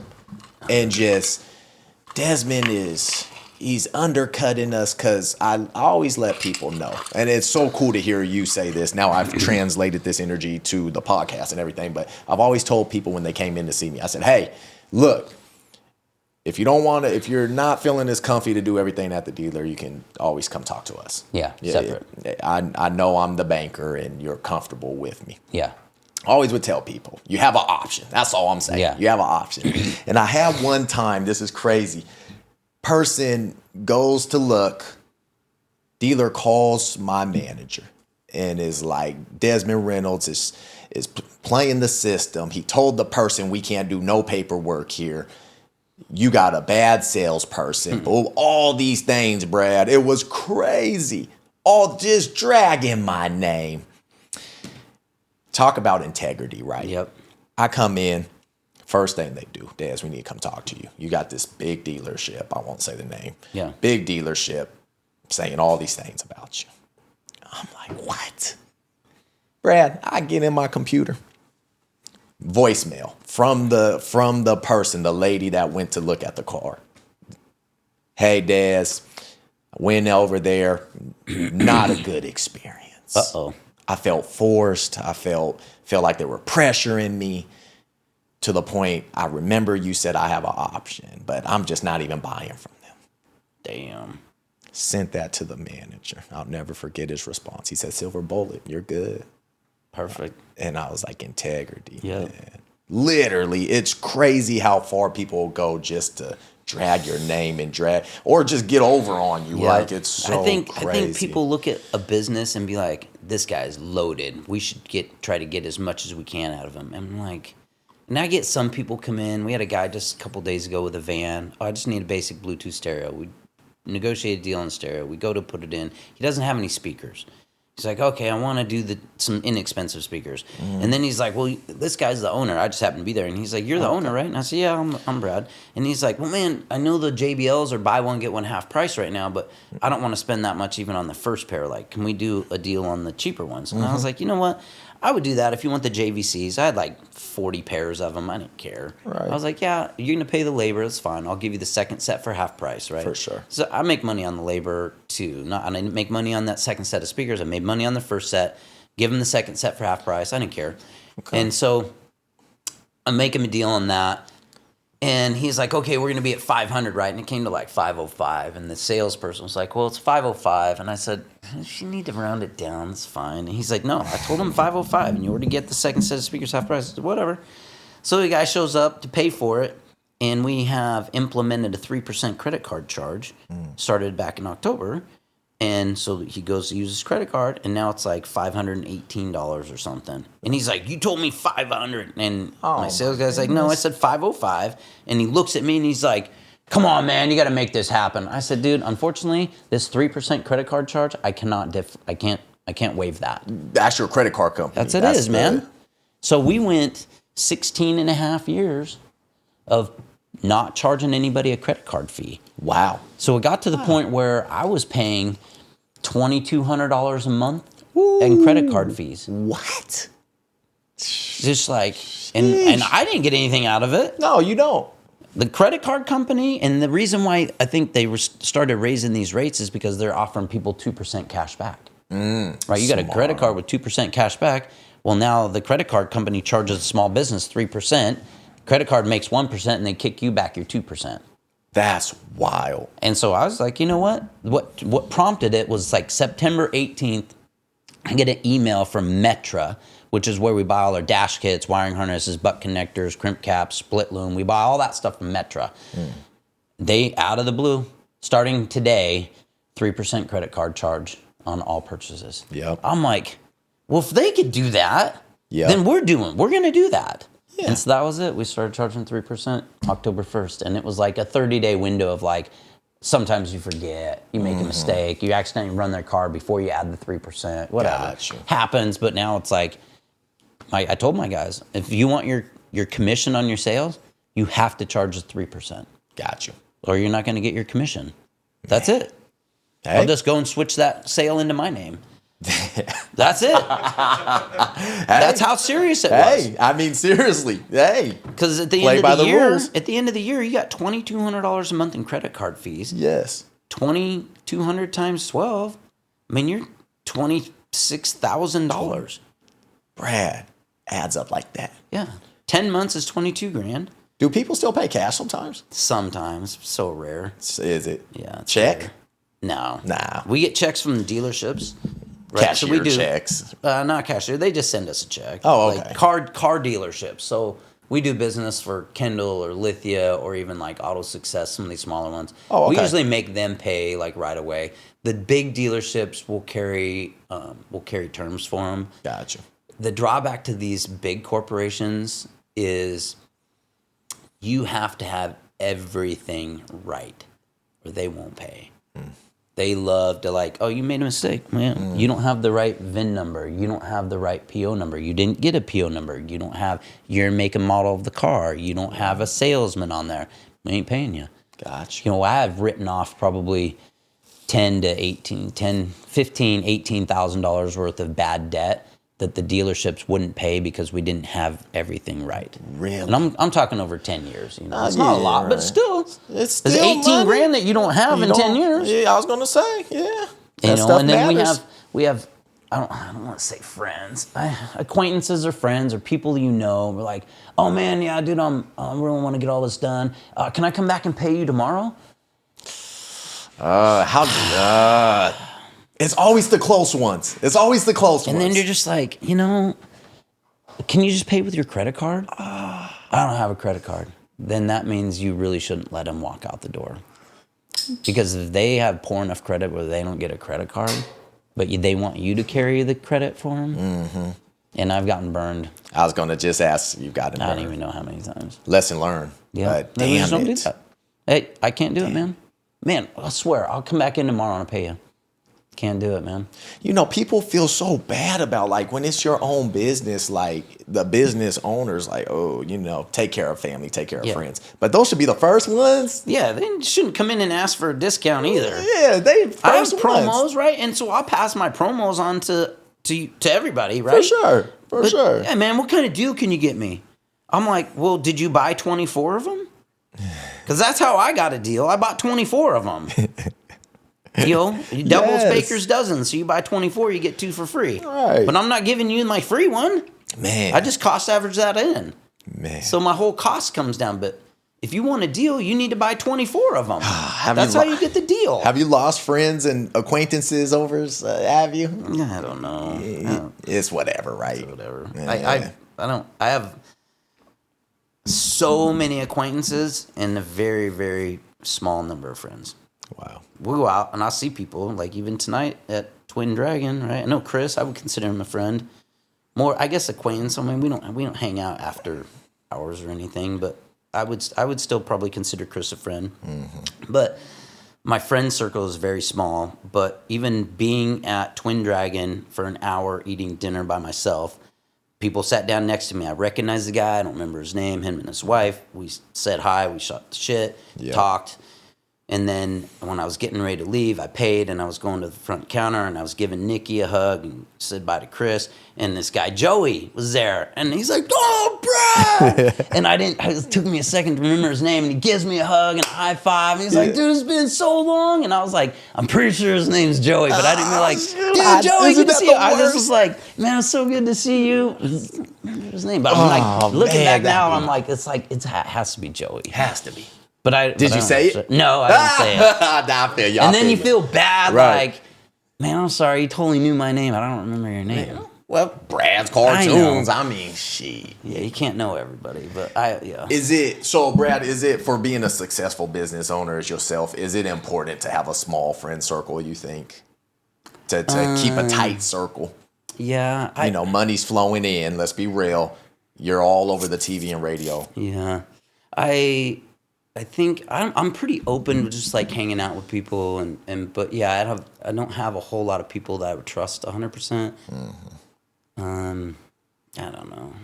That part's tough to answer. I mean, it's not that I don't have people that I don't like. I don't really have very many people that I just don't like. Right. But I'm totally cool with hanging out with people. But at the same time, like tonight, I was totally fine going to Twin Dragon by myself for dinner. Absolutely. I could have called some people and be like, hey, come meet me for dinner. And they probably would have showed up, but...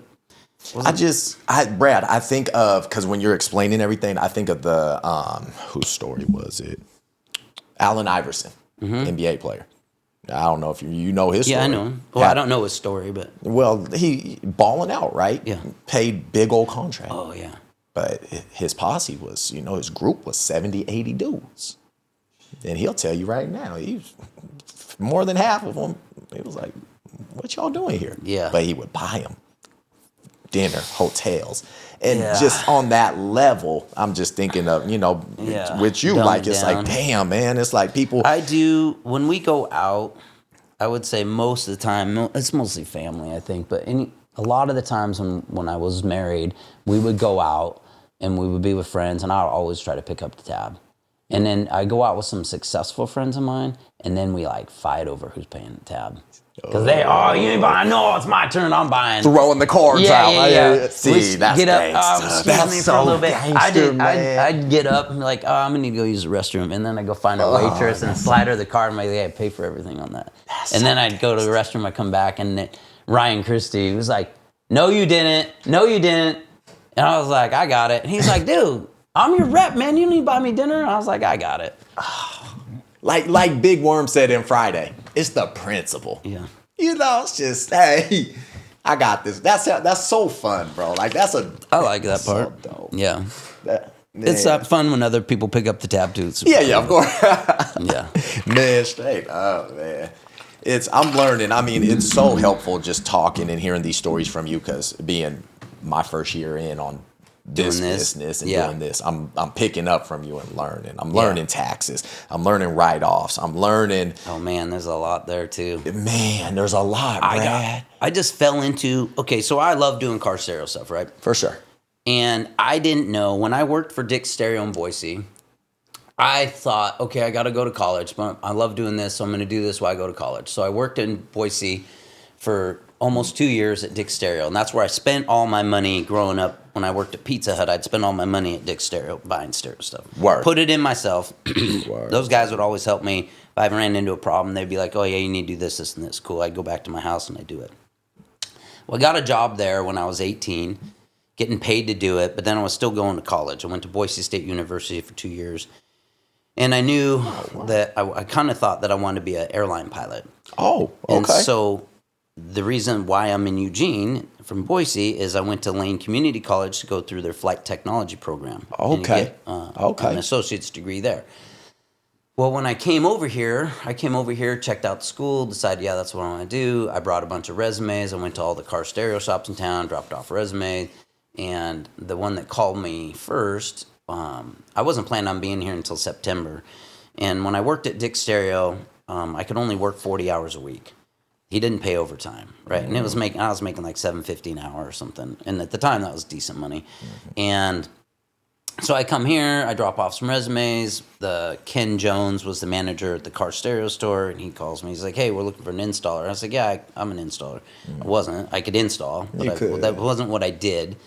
But I got paid to do installs at Dick's Stereo, and I got paid to be on the sales floor at Dick's Stereo. Real quick, Brad, do you have to be licensed to do? No. You can get certification. Yeah, there's MECP certification, mobile electronic certification program where you can do these testings. And I had guys that I worked with that were MECP certified, so they were book smart, and they were stupid. Really? I wouldn't be able to pass an MEP certification test. I could probably pass it. You study for a week, you pass it, right? Got you. But I'd install circles around these guys. Oh, and I could tune.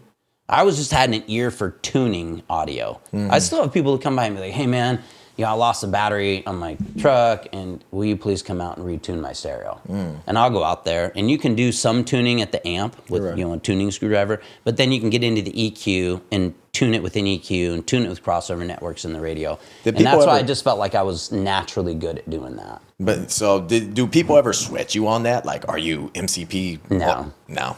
No, I think being in the industry long enough, they don't give a crap. They don't care. Because with me, I'm becoming a personal trainer. Yeah. And all my current trainer buddies, they're like, Des, it's just a piece of paper. Certifications. It's a piece of paper. Gyms, take the test. You got it. You got it. But they tell me, Des, you don't need it. The same thing. Gyms just, if you work under a gym or lease from a gym, they're like, they just want to look good. But Des, you don't. Yeah. It ain't nothing. Yeah. So it's same crazy thing to hear then. that. Car audio, you can get it, but I don't think you need it. Okay, cool. But yeah, back to that. Where was that? Oh, so you was talking about when you moved here. Oh yeah, from Boise. So I left. So the stereo store hired me, and they said, "Hey, we're willing to pay you $7.50 an hour." And I said, "Well, I'm moving early because I make that money here." Mm-hmm. And they're like, "Oh, okay." So 2 weeks go by, and they're like, "Hey, call me again." We're like, "Okay, we're willing to give you $8.50 an hour." And I was like, "Oh, well, we're getting somewhere." Right, and this is in June. Maybe it was early July. And I said, "Oh, let me think about it." And he said, "Well, okay, call me back tomorrow and let me know what you think." And that's why I called him back. And I said, "Man, can you do $8.75? I just need some, a little bit more, just get me out of the door." Straight up. He's like, "Let me call you back." Calls me back next day. "Okay, we'll do $8.75 an hour." And I was like, "Cool." I said, "Do you guys pay overtime?" He goes, "Oh, of course we do." And I was like, "Well, how many hours can I work?" And he's like, "You can work as much as you want." And I said, "Well, because I'm not going to know anybody there, and I'm just going to work." And he's like, "You can work as many hours as you want." I was like, "Hell yeah." Shoot. So more money. I gave my 2 weeks notice at Dick's Stereo, and he pretty much same thing. He was like, "Yeah, we'd love to keep you around. We need to find someone to replace you." And I made it about 5 or 6 days. And he was like, you know what? I know you're moving to go to college. You can just take off. I was like, okay. I packed up my 79 Chevy short wide truck. Dang. And I left Boise. I filled up at the Maverick gas station. It was 101 a gallon when I left. Oh, Brad, don't tell me that. 101 a gallon. And I left Boise at like 10 o'clock at night. I drove all night and got to like Pendleton. And I slept in a rest stop outside of Pendleton. Made it to the Dalles. Got some breakfast, coffee. Did you know anybody out in Oregon? The only person I knew was Matt Worley, my best friend from high school. He was doing an internship in Wilsonville at a paper manufacturing company. And he was living with Ryan Widener, we went to high school together. He was going to, I think it's George Fox up there in Newburgh or something. Something like that. I think that's what it was. So I just stayed at his house that night. I showed up there at like 10 o'clock in the morning. We shot the shit. Maybe it was 11. And he's like, I don't get off till 3. He's like, but here's the key to my house. Just go and you can go crash out. So I slept in his bed. Wow. We hung out that day, and then I went with him the next morning to the box place. And I was at the stereo store July 25th. I showed up at the parking lot at like 9:15, and I said, hey, I'm Brad. And are you Ken? And he's like, yeah, I'm Ken. And I was like, okay, I'm here to work. And he's like, oh, okay. You got a toolbox? I say, yeah, it's in the back of my truck. He said, well, back your truck up over here. And so we backed my truck up and unloaded the toolbox, put it on the counter. And he was like, this is all you got? And I said, yeah, that's it. And he's like, okay, well, it wasn't. Are you trying to work today? And I was like, well, I told you I was going to be here ready to work. And he's like, oh, okay. Where are you staying? And I said, I don't know. I'll figure that out after work. Damn. And he was like, you don't have anywhere to stay? And I was like, no, I'll figure it out. And he's like, well, do this. Make this your home base. Go to 7-Eleven, get a newspaper, because we didn't have internet. Damn. Right? Damn. There's no Facebook. Ain't no trying to find a roommate. Just the old school. Cold calls in the newspaper for Brad, you're calling people? Hey, can I? Let me come look at that room. Wow. I went to Springfield. I went out River Road. There was this house out off of River Road. It's like 4 old dudes looking for a roommate. I was like, this is weird. Yeah, I don't want to do that. So I called around, didn't find anything.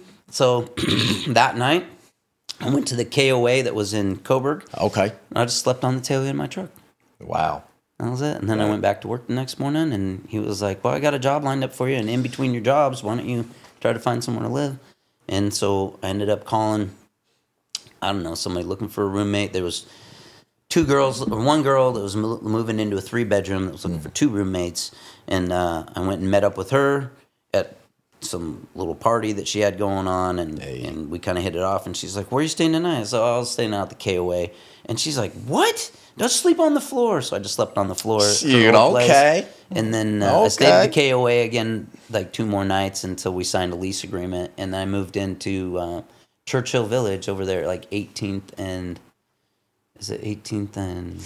Right across from Churchill High School. Oh, okay. Yeah, I'm not too familiar with that area, I but don't know the name. I know what you're talking about. But yeah, so I lived there with 2 random girls I'd never met before, and they ended up being just like completely psycho. Oh. And when I got into college, I finally had some friends that Did they look good? Yeah. Were they cute? Yeah, both of them were decent looking. Cool. Yeah. Not worth it. Not worth it. No, it got as bad as they would. One girl would sneak into the other girl's room and take cat food and smear it in her closet, and so her closet starts to sing. And then the other girl would she would go into the other girl's room and take her hair dryer and run it underwater and then go put it back. Oh, that's wild. That's vicious. Oh, some crazy shit. So you were like, yo, I can't stay here long. Yeah. I got into college, and then that's where I met like Jason East and Matt Larson. Matt Larson. His dad was Judge Darrell T. Larson here in Lane Circuit Court. Oh, so you had the plug. Awesome. We We had some good times. Yeah, anyway, so yeah, I got out of that situation, but literally I just moved here, didn't know a single person. The only person I knew by name was Ken Jones. Did you always have that take leap of faith kind of thing? Because me hearing your story and you doing that, did you always just have that in your genes? Because not until then. Not until then. Because I was 20. Okay. I moved out of my mom's house when I was 18, and See, you're quick with it. Yeah. I didn't move out till I was like 26. Yeah. I got out of there, and then it was, I don't know, it was, that part was, but I was always just like, I'm like, go do stuff. I don't like sitting around. You're a doer. Yeah. Not like Home Depot, but yeah. Get more done. Get a little plug in there for you. Just be a Yeah, I doer, don't I know. It feel was you. just one of those things where I just needed to go, and I just did. For sure. When I left Idaho, my dad gave me a $50 and a care package. Care package was like graham crackers and raisins and top ramen and shit. And then my mom gave me $500. Wow. Just And that was it. Called it good. And then, I still did what I'd like to do. And looking back now, it really pisses me off that I didn't think about it. But I always loved doing car audio, right? But I thought, okay, I can't make a living doing car stereo stuff. You got to go to college, right? And I thought, okay, being a pilot, at some point down the road, you can make good money. What I didn't look at until years later, even when I opened my own shop, it finally just didn't dawn on me that when I worked for Dick Stereo, his name was Richard A. Large, Dick Large. That's his name. Business cards, Dick Large. Damn. He, every year, got a brand new truck, had snowmobiles, had a cabin up in the woods, had a nice house with a pool in Boise. Oh, life is good. Right? And it didn't click to me that you could do this job that you love and make a good living. Wow. I just didn't see it. Wow, that's Nobody huge. told me. I just didn't think. So now I tell my kids now, they're 11 and 13, I tell my kids now, whatever it is that you find that you're passionate about, do that for a living.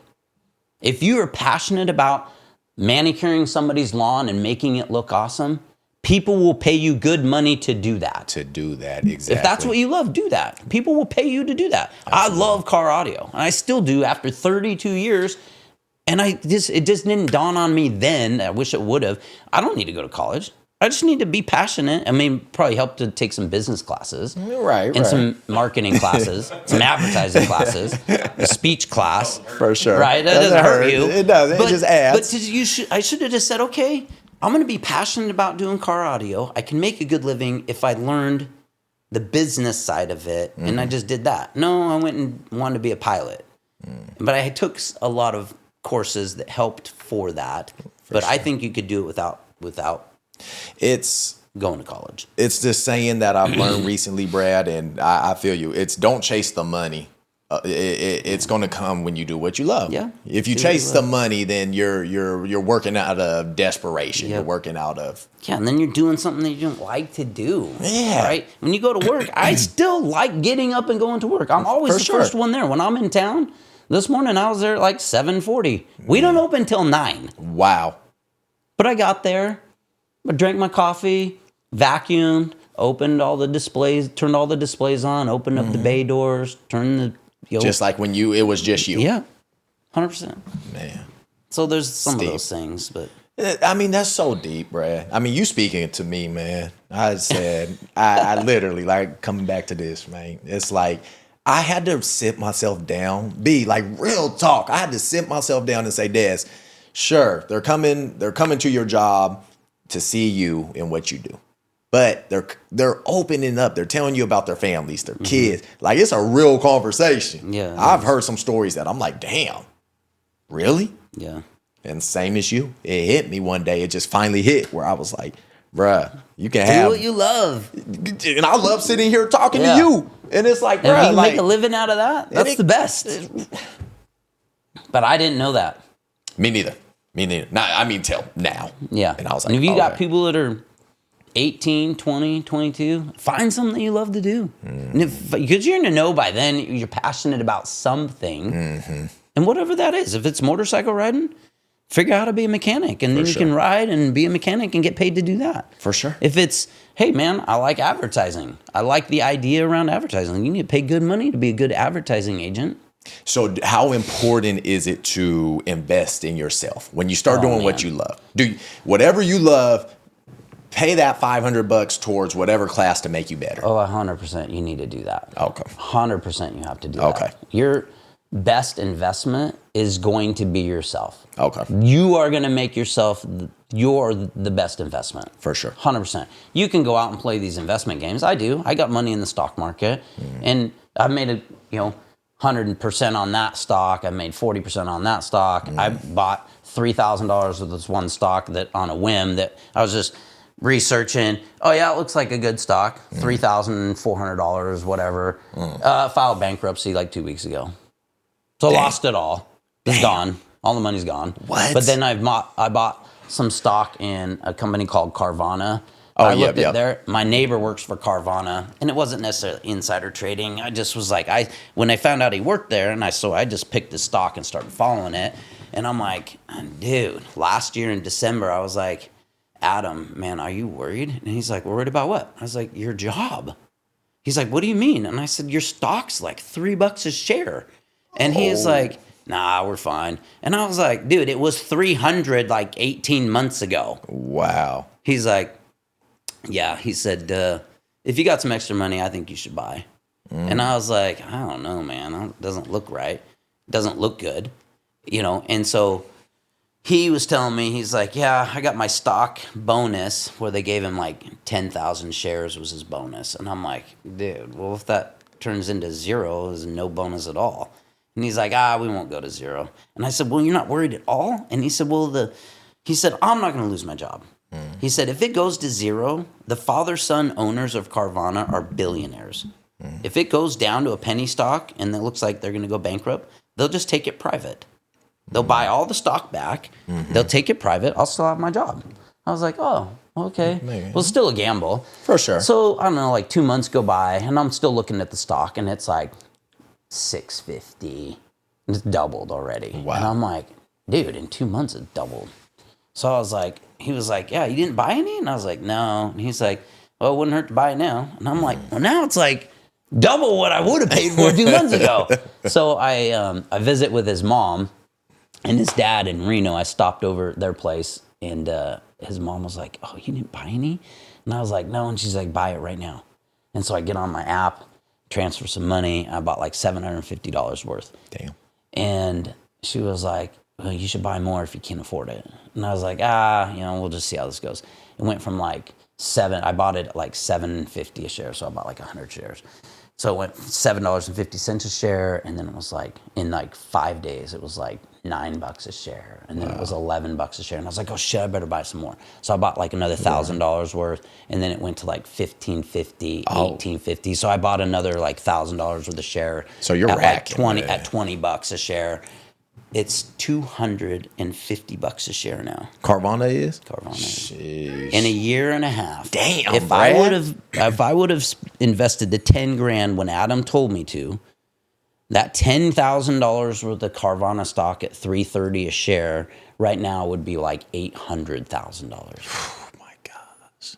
And I keep kicking myself, but at least I turned the $2,500 into like $30,000. For sure.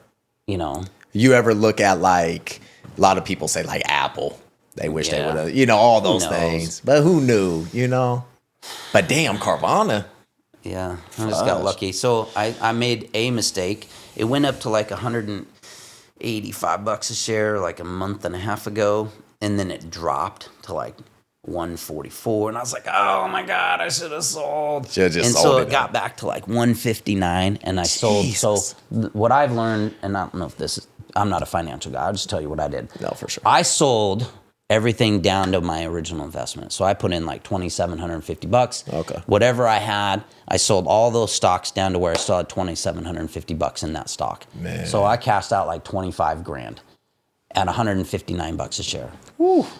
Then it goes to 180, it goes to 190, it eclipses 200. A week ago, they come out with their quarterly earnings report, and it skyrockets. Went from like 207 to 248, and I'm like, you're like $100 a share. Damn it. $90 a share that I gave up. Damn it, Brad. But hey, sure, you still came up. I still came up. You came up. Yeah, it's fun. Now I got to pay taxes on that. Right, then you got to pay. Yeah. What I had to ask too, Brad, I invested in yourself. How was COVID, man? COVID was weird. Okay, so how'd you storm it? Because you got both shops chilling. Yeah, we're doing good. How was that for y'all? It was difficult. So March 23rd is when I think when the governor said we're going to shut all non-essential businesses down. And I called my dad and I said, man, I need some help. What do you think? And he's like, if it's better for your community than your checkbook. And I said, okay. I said, I get it. So I told everybody on the 25th, I gave everybody their checks and I said, well, looks like we're done for a while. But, I had enough money to pay everybody. But then you don't think when you're doing business, right, you're bringing in like $2,500 to $4,500 a day in income. And you just have bills going out randomly, right? You always got bills going out. It's on machine, automatic. Yeah, it's all automatic. And then all of a sudden it's like, okay, now you have $0 coming in. In 2 weeks, I was out of money. What? All the money was gone. Because originally the governor said 2 weeks. So 2 weeks, I opened back up. And they said, no, we need all non-essential businesses closed still. And I'm like, I can't. There's no money in my account. I still owe people money. And so I opened back up and ran my personal credit card through the credit card machine for $10,000 to get the bills paid. Wow. And so I was like, okay, everybody mask up. And we put up our plexiglass shields and everybody wore masks. And what a crazy time. It was like I had to keep cash flow going through. And so our workaround on that to not be quote unquote a non-essential business was I was paying my insurance, my business owner's insurance, since they don't have a car stereo shop classification, it was under auto mechanics. Auto mechanics were deemed a necessity business. Wow. So I got to keep my business open because my workers' comp insurance was classified as auto mechanic. Thinking out the box. I love it. Wow. So you had the COVID. Yeah, we had COVID, so we shut down for 2 weeks. Had to run my credit card for $10,000, get money, get some cash flow going. And then from that point, we just opened back up. And within a month, I had all my guys back to work. That's what's up. We tried to maintain what they expected, social distancing and masks. And that was so annoying, Brad. I mean, I don't know. Everybody's got their own opinions on it. I mean, yeah. Me personally, I did not get vaccinated. Okay. I felt like I was going to trust my body. Mm-hmm. And I got sick a couple times. I went and got tested 3 different times. Never had positive for COVID. Wow. So I don't know if I ever had it or not, because when I got sick, it was just like, I'm sick. Yeah. It didn't do me any good to go get a test. And when I know already sick, so I never knew for sure if it was quote unquote COVID or if it was just the flu again. So it just got me be like looking and now putting myself in your shoes. Like it was so frustrating how the government has shut smaller businesses down. It's like, I know they had the PPP loans or whatever. Yep. So I had the PPP loan, and it was 3 months worth of payroll, essentially, is what it came down to. Oh, wow. So nothing else, just payroll. It was payroll. You could use it for payroll and you could use it for rent, but you couldn't use it for like advertising and stuff like that. Right, you couldn't use it for that. Just so I think I don't know the numbers. I don't really care. I'll just share them. But I think I got like $67,000, which is totally fine. We used it for sure, and paid everybody and got everybody back to work. And then, which was really odd was we did that. Got us through 2020, and then in 2021 we had a record year. Wow. And I think the reason why we had that record year is because in March is when they started giving everybody their stimulus money. Right, they stimulate the economy. Everybody got their $1,400, and what better thing to spend your money on than a new stereo? I did a couple Jordans. I did something. Did you? Yeah. I ain't gonna lie. Yeah, I did a couple. Paid for some of my trip. They stimulate the economy, and it did. I mean, we had record sales. In fact, I was just talking to a guy that owns a shop right down the street from me, not the stereo store, but another one. And we were just talking numbers, and I was like, dude, it's so slow right now. And he's like, dude, I know it's miserably slow. And he's like, when were you guys doing the best? And I was like, dude, that COVID money. I went back and pulled a report and ran 4 years on my graph report, and we did $267,000 in 1 month in car stereo stuff. In car stereo. Just car audio stuff. Sheesh. Yeah. It was crazy. We did $2.5 million in business that year. 2.5. Doing car. And we have speakers that are $79. And then that's a lot of $79. We have stereos that were, $3.99 or $4.99, but we did a ton of business. He said blessings on blessings. Yeah. Yes. So then you just, and I wasn't necessarily a spender. I was more of an investor. So I bought another house down in Arizona, and so I put a big chunk of money down on that. And then so you became a snowbird. The next month or the next year, 2022, we were down 25% from 21. Really? 23, we were down another 20% from 22. This year, compared to 23, we're down 19%. So we lost half of where we were in 21. Why do you think that is? Do you? I have my opinions, but I don't know for sure, right? I moved to Arizona 2 years ago, and I started coming back like a week a month, and then this whole year I've been back every other week. Gotcha. So me being gone had something to do with it, I think. Okay. But then, interest rates started climbing 2 years ago. For sure. I bought my house in Arizona at 2.99% interest. Wow. And they've just slowly been going up from there, right? And so I'm not an economist, so I don't know, but it got to the point where I started cutting back on my advertising. I started cutting back on employees. I had people quit, and I just didn't hire anybody to replace them. A lot of places are doing that. A lot. And so we had, sorry, my back messed up. Good. It got to the point now, even just this week while I was here, I was like, okay, it's like tightening up that belt. Where am I losing money that is unnecessary? For sure. So the first thing I looked at was like, okay, we have the water bottles, with the 5-gallon jugs, right? Oh, yeah. It's $170 a month. I was like, you know what? Canceling it. I did the math, and the lady was like, well, what can I do to keep your business? I was like, nothing. I said, I'm trying to figure out how to stay in business. For sure. This is one thing that's got to go. And she's like, oh, I'm sorry, you've been a loyal customer of ours for 13 years. And I do the math. I grab my phone, and I'm like, 13 years, 12 months, $170 a month is $26,000 I spent on bottled water. Oh, snap. And you're just like, why? It just makes you see. So make it even more sick. I'm looking at my Comcast bills, $912 a month. Oh, man. So I'm like, okay, let's figure this out. With $45 for each phone line. I'm like, wait, why am I getting charged for 3 phone lines? We don't have 3 phone lines. We have 2 phone lines and a fax. When was the last time you used a fax? Just Brad. $45 a month for 8.5 years at each store. I haven't sent a fax in 8.5 years. So I'm like, Jesus. Cut it. So then I'm going down, we go down the list, and it's like basic TV package, $50.95. And then it says TV utility, or it's TV, I don't know. They had a name for this piece, right?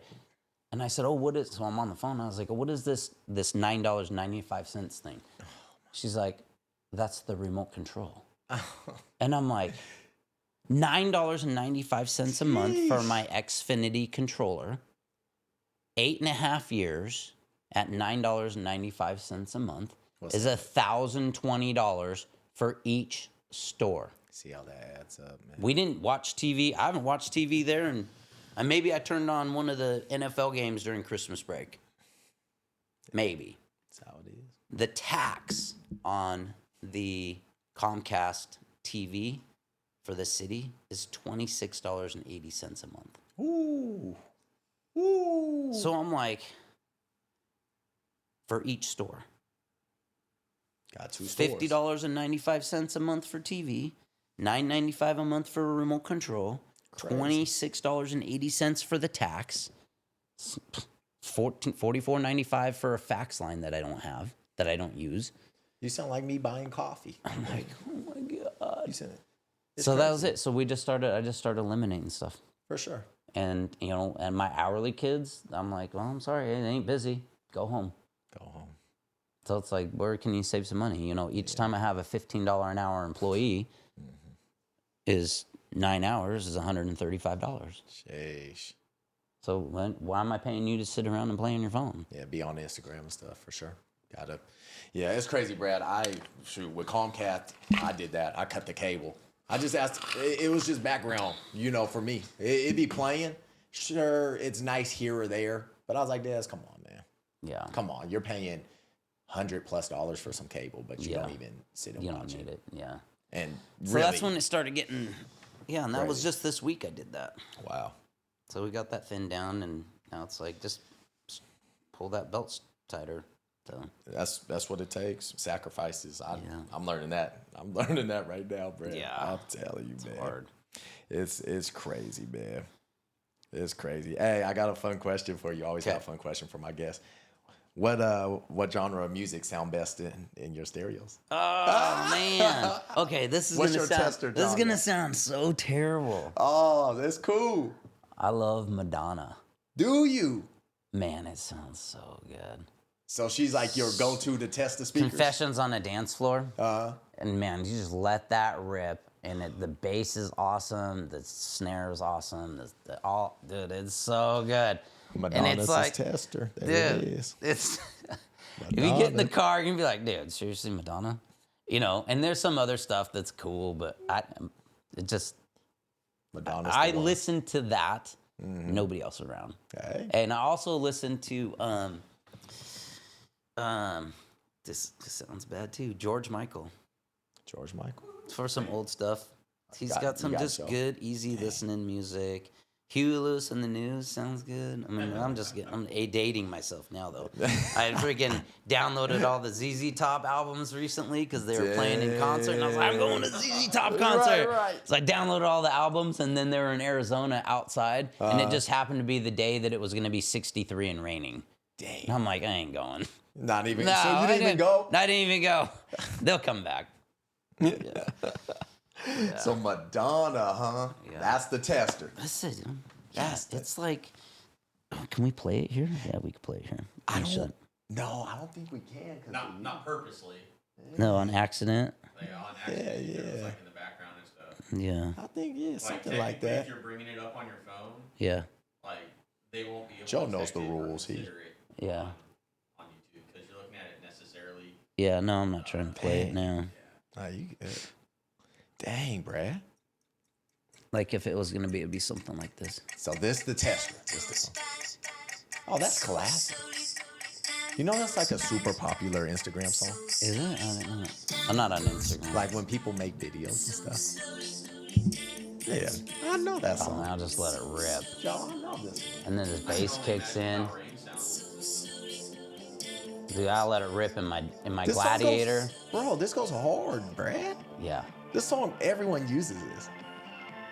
Yeah, this is I hear like this this, but it's every the day. whole album. I listened to this whole album. I know, but that song, bro, Yeah, everyone's on the gram. right? I didn't know that. Bro, yeah.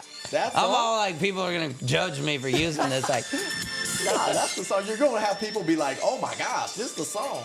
yeah, it's Yeah. funny. No, that's That's dope. That song, yeah, everyone uses it on their That's stuff. hilarious. I had no idea. Man, I'll tell you. Social media, you guys don't use it. Dude, I don't do shit on social media. That should. I just. But dude, that's so impressive how good you guys do, and your social media presence just isn't. Yeah, we don't do shit.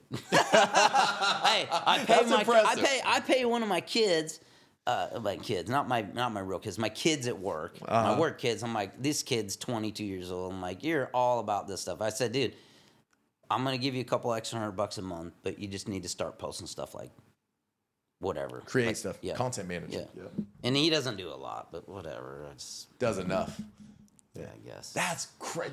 Brad, that's mind-blowing. I know. Did you see my website? It got hacked like 5 years ago, and I didn't even fix it. I was like, dude, I don't even care.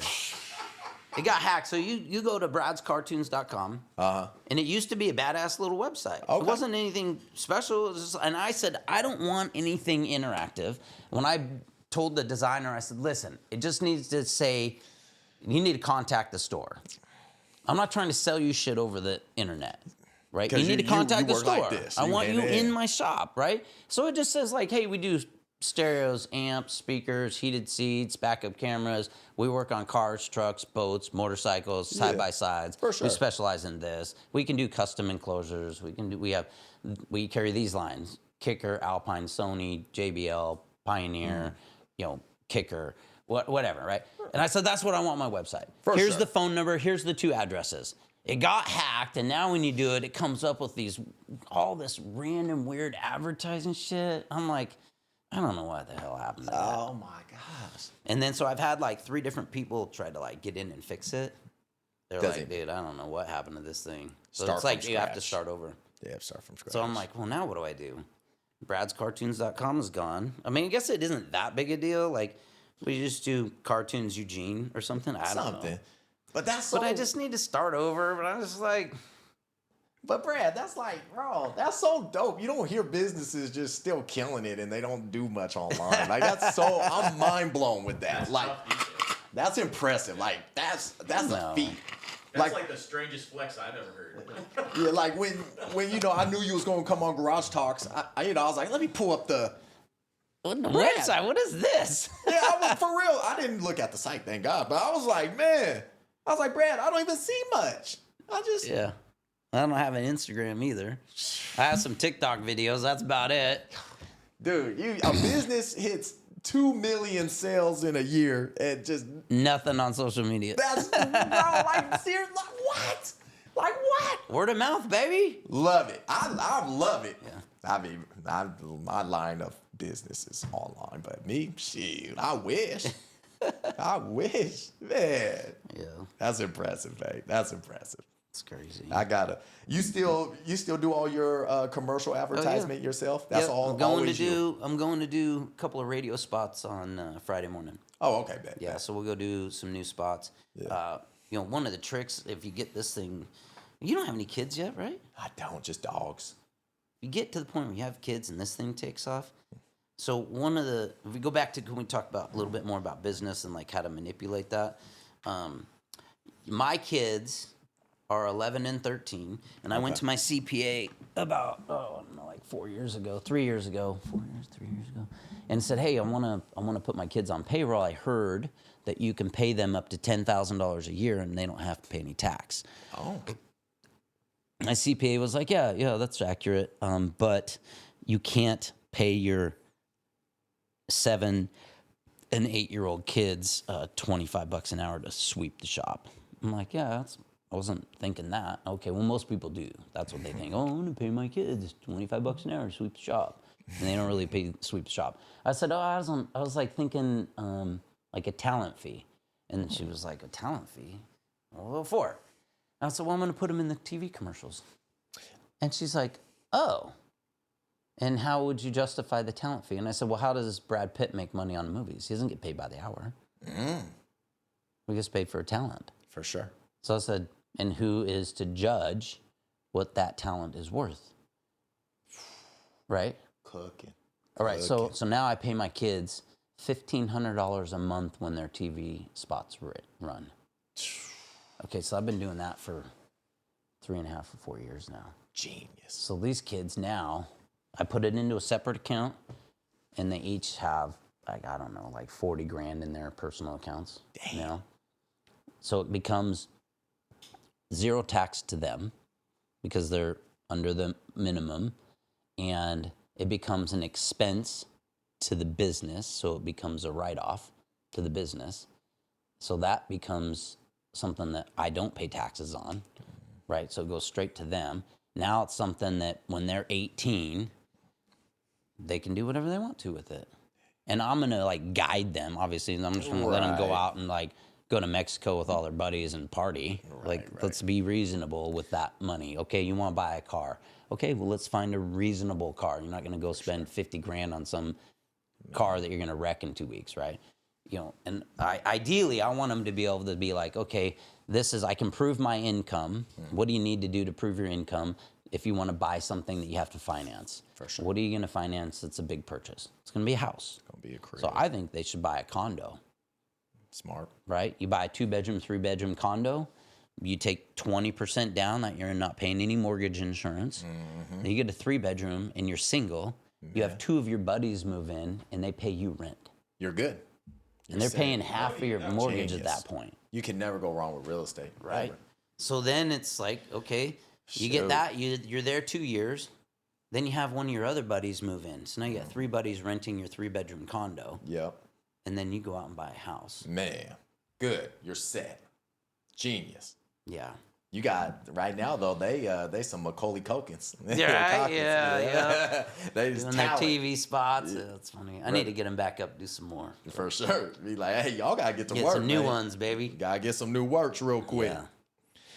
You ever used to party? Yeah, I partied. Yeah. Not like I heard you was the man, low key. No, Brad. I heard word on the street is you was the man back in the day. Doing the party scene. Oh man, we had some fun party. But I always had a reason. I had a reason to party though. So we would do like UFC fight parties. Yeah. And I had a pool table and we had a stripper pole and it was like I heard you had the pole. That's crazy. Pole, you confirmed it, man. Yeah. So we did the pole and it wasn't like we didn't have a bunch of strippers over there all the time, but the girls that were in our little circle of friends, they just loved to get up there and pretend like they were strippers, and they're like wives and moms and shit, but they wanted to pretend like they were up there. Yeah, we had some fun parties. I had a loud stereo in the house, and I didn't party like some people party. Like I never did any drugs. I don't smoke weed. I don't do any mushrooms. I don't do any hardcore drugs. For sure. I would just drink. Have your drinks, call it good. Yep. That was it. I mean, you got a lot to celebrate for, man. Business-wise, shoot. I hit a feet, call it good. Yeah. That was I did hear it all, shoot. I was like, okay. I said, Brad the man. Yeah, I think that's... there's no video, so that's good. Right, you glad, huh? My dad always say that. He'd be like, man, I'm glad I didn't grow up in y'all time. Dude. He's like, man. Me too. We didn't have any phones. I remember getting my first cell phone. I was like 21 or 22 years old. Yeah. Like his kids got them at like 8. I know, seriously. Got tablets and everything. Yep. That's crazy. The party scene, I don't know. I went out for Halloween, and I was just like, Dad, I was tired. Yeah. It was cool. It's all good people, but damn, Brad. I didn't go out for Halloween. Yeah. Took the kids out, let them go and roam around with their friends, and then, I don't know, I think I was in bed by 9. Yeah. You a snowbird nowadays. You out in AZ. You live in AZ. Yeah. You back like and it? Forth. Oh my God, it's so nice down there. I just love waking up to the sunrise, blue sky. Is that why you moved out there? You wanted sun? I love the sun. Yeah. And I don't mind the heat. Right. Yeah. People tell me like, "Oh, you're crazy. Move down there. It's so hot." And I'm like, well, okay, our Oregon summer, where's it go? It goes from like 4th of July weekend really is when it hits. 4th of July through like the middle of September. It's absolutely beautiful up here. Mm-hmm. Well, it's that from end of September through like the middle of May. Oh, man. As soon as the rain came back here, I was just like... Yeah, dude, it's somewhat depressing. Yeah. That was the whole reason I bought a condo down there in 2011. Mm-hmm. Mainly for that, because I just got to the point where I was like, dude, I can't be here anymore. It's... Like, I just needed a weekend away. Yep. And then I bought the condo down there in 2011. I went down there in 2010, was dating my wife at the time, and we were talking about music, and I was like, oh, I'm really into Billy Currington right now, and this is 2010, and she's like, oh, I love Billy Currington. We should go see him in concert. Mm-hmm. Oh, let's figure out where he's at. Oh, he's playing at the Arizona State Fair.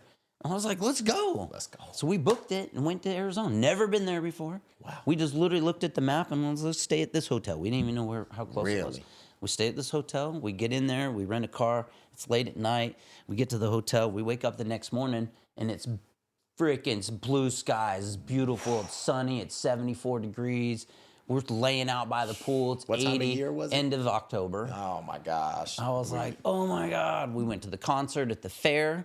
We literally get to the fair. We spend the whole day. It's beautiful. It's nice. We go to the concert. It gets out at whatever. Let's say 10 o'clock at night. We walk outside. We walk out here at 10 o'clock at night at the end of October. It's cold. We walk outside the venue. Right now. Oh, it's nice out. It's still nice out. It's weird. Yes. So weird. I'm like, what? Yeah. So we go back to Oregon, and I was telling a buddy of mine, he was like, dude, did you like it? And I was like, dude, it was so awesome. He said, man, if you should like it that much, you should look for a house down there. Honestly. I was like, no, dude, it'd be so expensive. Right. He's like, always the doubts, but. He's like, no, they're cheap. I'm like, what? I don't understand why it would be cheap. Everybody would want to live there. It's so beautiful. And he was like, look. So I got on this website, azhomeseekers.com, put in all my information. This guy, Rob Hale, contacts me. And he was like, oh, you looking for a place down here? I said, yeah, I don't know. I'm just getting some ideas. He's I'll start sending you listings just all over. Word. And then I said, 2-3 months go by. And I said, hey, man, how can we narrow this down? He's like, yeah, give me some ideas. I said, well, I'm going to fly into the Gateway Airport, and I'm going to be with like 5 miles to the airport. So I'm not spending a bunch of money on a taxi cab every time I come and go. Okay, smart man, smart move. So I like that. He starts sending me listings, and he's like, okay, here's this place, here's this place. I said, well, I think it needs to be in a gated community because I'm not going to be there all the time, right? So I need like some sense of security. Straight up. Because I might come and go a weekend a month. This your current place? No, this is the place I bought. I still own it. Oh, okay. But I bought it back in 2011. Got you. And so he starts sending me listings, and we start narrowing it down. And I decided not to do a house because I was worried in a house you don't have a gated community usually. And so we settled on a condo. Word. And so I went down there. We flew down, and we went to his office, and we went from like 15 homes down to like 6. Dang. And we went through, and we walked into all these condos, but a condo. And we walked into the one that I bought. We walked straight up the stairs, and I was like, as soon as I got to the landing at the top of the stairs, this is the one. This is the one. I didn't go in. I was like, I just had this feeling. This is the one. He's like, what? This is the one? Yeah. And I was like, man, I feel it. And I walked through the master bedroom, master bath, spare bedroom, spare bath, laundry, kitchen, balcony, looks over at the community pool. Just felt I was good. like, I feel like this is the one. And he's like, okay, we had one more, so let's go look at this last one, and then we'll come back to this one. So we look at the last one, and I was like, yeah, I know, this one's nice too, but let's go back to the one that I think is the one. We walk in, I was like, yep, I feel it. This is the one. He's like, okay, well, you want to write an offer? I said, yeah, let's write an offer. And he goes, how much? And they were asking like 80 grand. And I said, let's offer him 65. He's like, man, you can't go that low. And I was like, well, give me a number. What do you think? And he's like, give me offer him like 74. I was like, okay, we'll split the difference. I offer him 74. Bad. Well, I made the offer. Next day, they accepted it. Cool. And it was bank owned.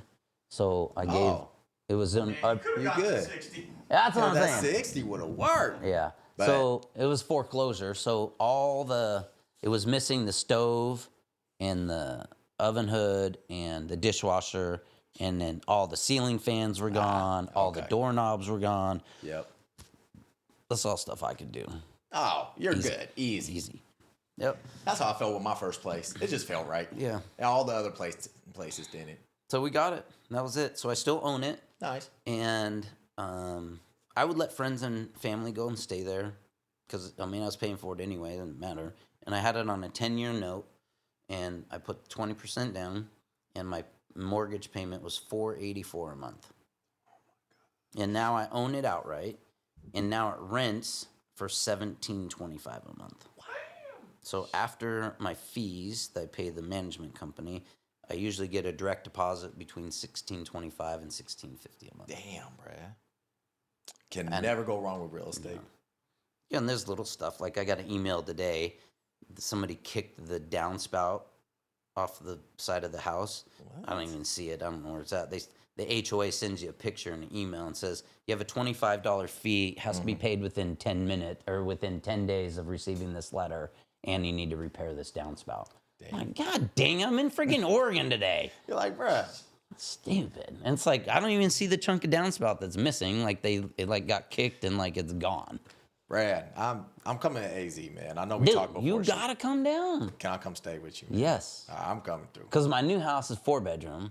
Right. And I have a full spare room. It's all to you. I've never been to AZ, man. I've never been. I need to go. You might set up a podcast there. For real. Hey, we can be on the move. It's cool. Dude, it's so nice. That's our next step that we're looking at. Hey. Being on the move. For real, Yeah, Brad. that'd be cool. Brad, I'm coming out. Because for Come real, you're down. right. The weather's coming. It just hit daylight savings. Yeah. We don't have daylight savings up down there. Oh, you... It doesn't change. See... The sunrise this morning was at like 7:08 or something. Yeah. Okay. It's freaking, dude, come down. Maybe this month. Literally, okay, the flight's out of Eugene, straight out of Eugene. Right. You don't go to Portland. You go out of Eugene and you fly into the Gateway Mesa Airport. And it's 20 minutes from my house. Man. Come pick you up. I got 2 rigs down there. Okay. You just want to go do your own thing. You take one of my rigs, go screw around. I'm calling. Got your own place, little spot to call home. I'll take you out on the side by side. We'll go out wheeling. Got a badass spot to go watch the sunset. Bet. Awesome spot. It's on Come camera. see me. It's cemented. Do it. I'm going to Arizona, y'all. For the Come first to time, I'm going to Arizona. Arizona, baby. Yeah. That's awesome. Well, Brad, I think we at the end. Good. We did it. Sorry, my back was getting sore. You're going to be on there and be you like, good. I what's don't this want dude doing on my back? It's said, this weather in Oregon. Yeah, breaking you down, man. I'm telling you. This is our geriatric episode. Right? Exactly. This old man in here. Killed it, man. Did great. Any last words? Man, all I could tell you is anybody that's trying to do it, you got to just take that leap. You got to gamble and go for it and invest in yourself. The biggest thing I tell my kids, find out what you're passionate about. For sure. And do that for a living because then you're not working all the time. Absolutely. Do it. If you love it, do it. Somebody will pay you to do it. Absolutely. Yeah. Damn, that's that. for real. That's you gonna so true, man. Yeah. So true. And your stories, I mean, if anyone just loves listening to stories, it's a lot. It's a lot. I took a lot from that, mate. I took Hopefully I don't bore your guys. Hell nah, mate. Hell nah. I tell you. One thing. Yeah. Don't worry about the competitors, huh? No, Whatever worry you're about doing yourself. Worry about you. Yeah, worry about you. It'll all work out. Yeah, that's fun. Like, even my guys are like, we had 3 guys quit and go open their own shop about a year ago. And I just said, hey, man, if it's better for you and your family, go do it. And they're like, they left. They went and did it. Wow. And good for you. Like, go do it. And then I find out they were, doing it for somebody else that had money. So they weren't doing it. They didn't put their own money in. Got you. Whatever. It's fine. They go do their thing. But my employees now are like, well, they're doing this, this, and this. I said, who cares? Who cares what they're doing? Yep. If they make it, great. Good on them. Unfortunately, I look at it like this. This is our business. This is our piece of pie. This is how much people are buying Carstero, right? This big pie. Yep. You open another shop, that pie didn't get bigger. You just put another slice in it. For sure. So the one way for them to get market share is to cave in on their pricing, which just drives some of the competition. But unfortunately, it's like at some point, you're not going to have enough business to keep everybody going. Got you. Which that's why businesses come and go. Yeah. The certain marketplace, you have a certain amount of people that are going to buy from you. You add another shop into the mix. You didn't make this pie bigger. Right. You just put another slice in it. Damn. So everybody's slices are getting smaller. Damn. But at some point, somebody's slice is going to get so small, and they're gonna be like, well, it doesn't pencil anymore. Doesn't work out. Yeah. It's deep. It's real talk. Yeah. It's real talk. But I still think people should go for it. For sure. For sure. Worst thing going to happen, they ain't going to make it. They do something else. Yeah. But you tried. Yeah, you tried. Don't want to live life without trying. I didn't want to borrow any money from my dad when I did it. He's like, I got $7,500 I can give you. I was like, nope. I said, I don't want to do it and fail and then owe you $7,500. Absolutely. If I do it, I'm going to use all my own money. And if I fail, I don't owe anybody. I did on my own.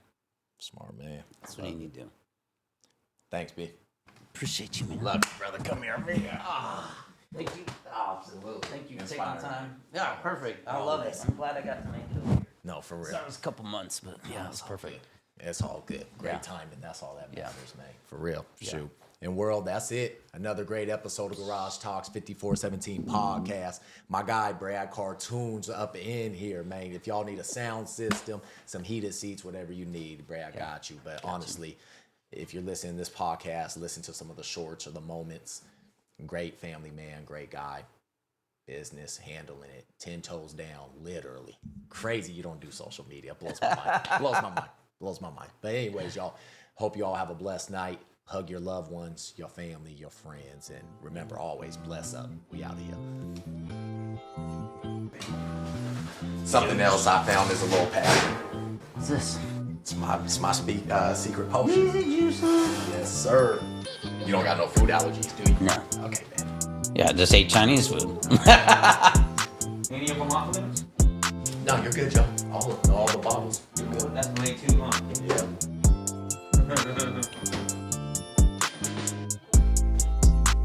You're all healthy and stuff. That right there, that's nature's Gatorade. Cucumber? What is Cucumber, it? yeah. Pineapple. Yeah, I could taste that. What else we got? Girls like that. What else? You got ones just pineapple?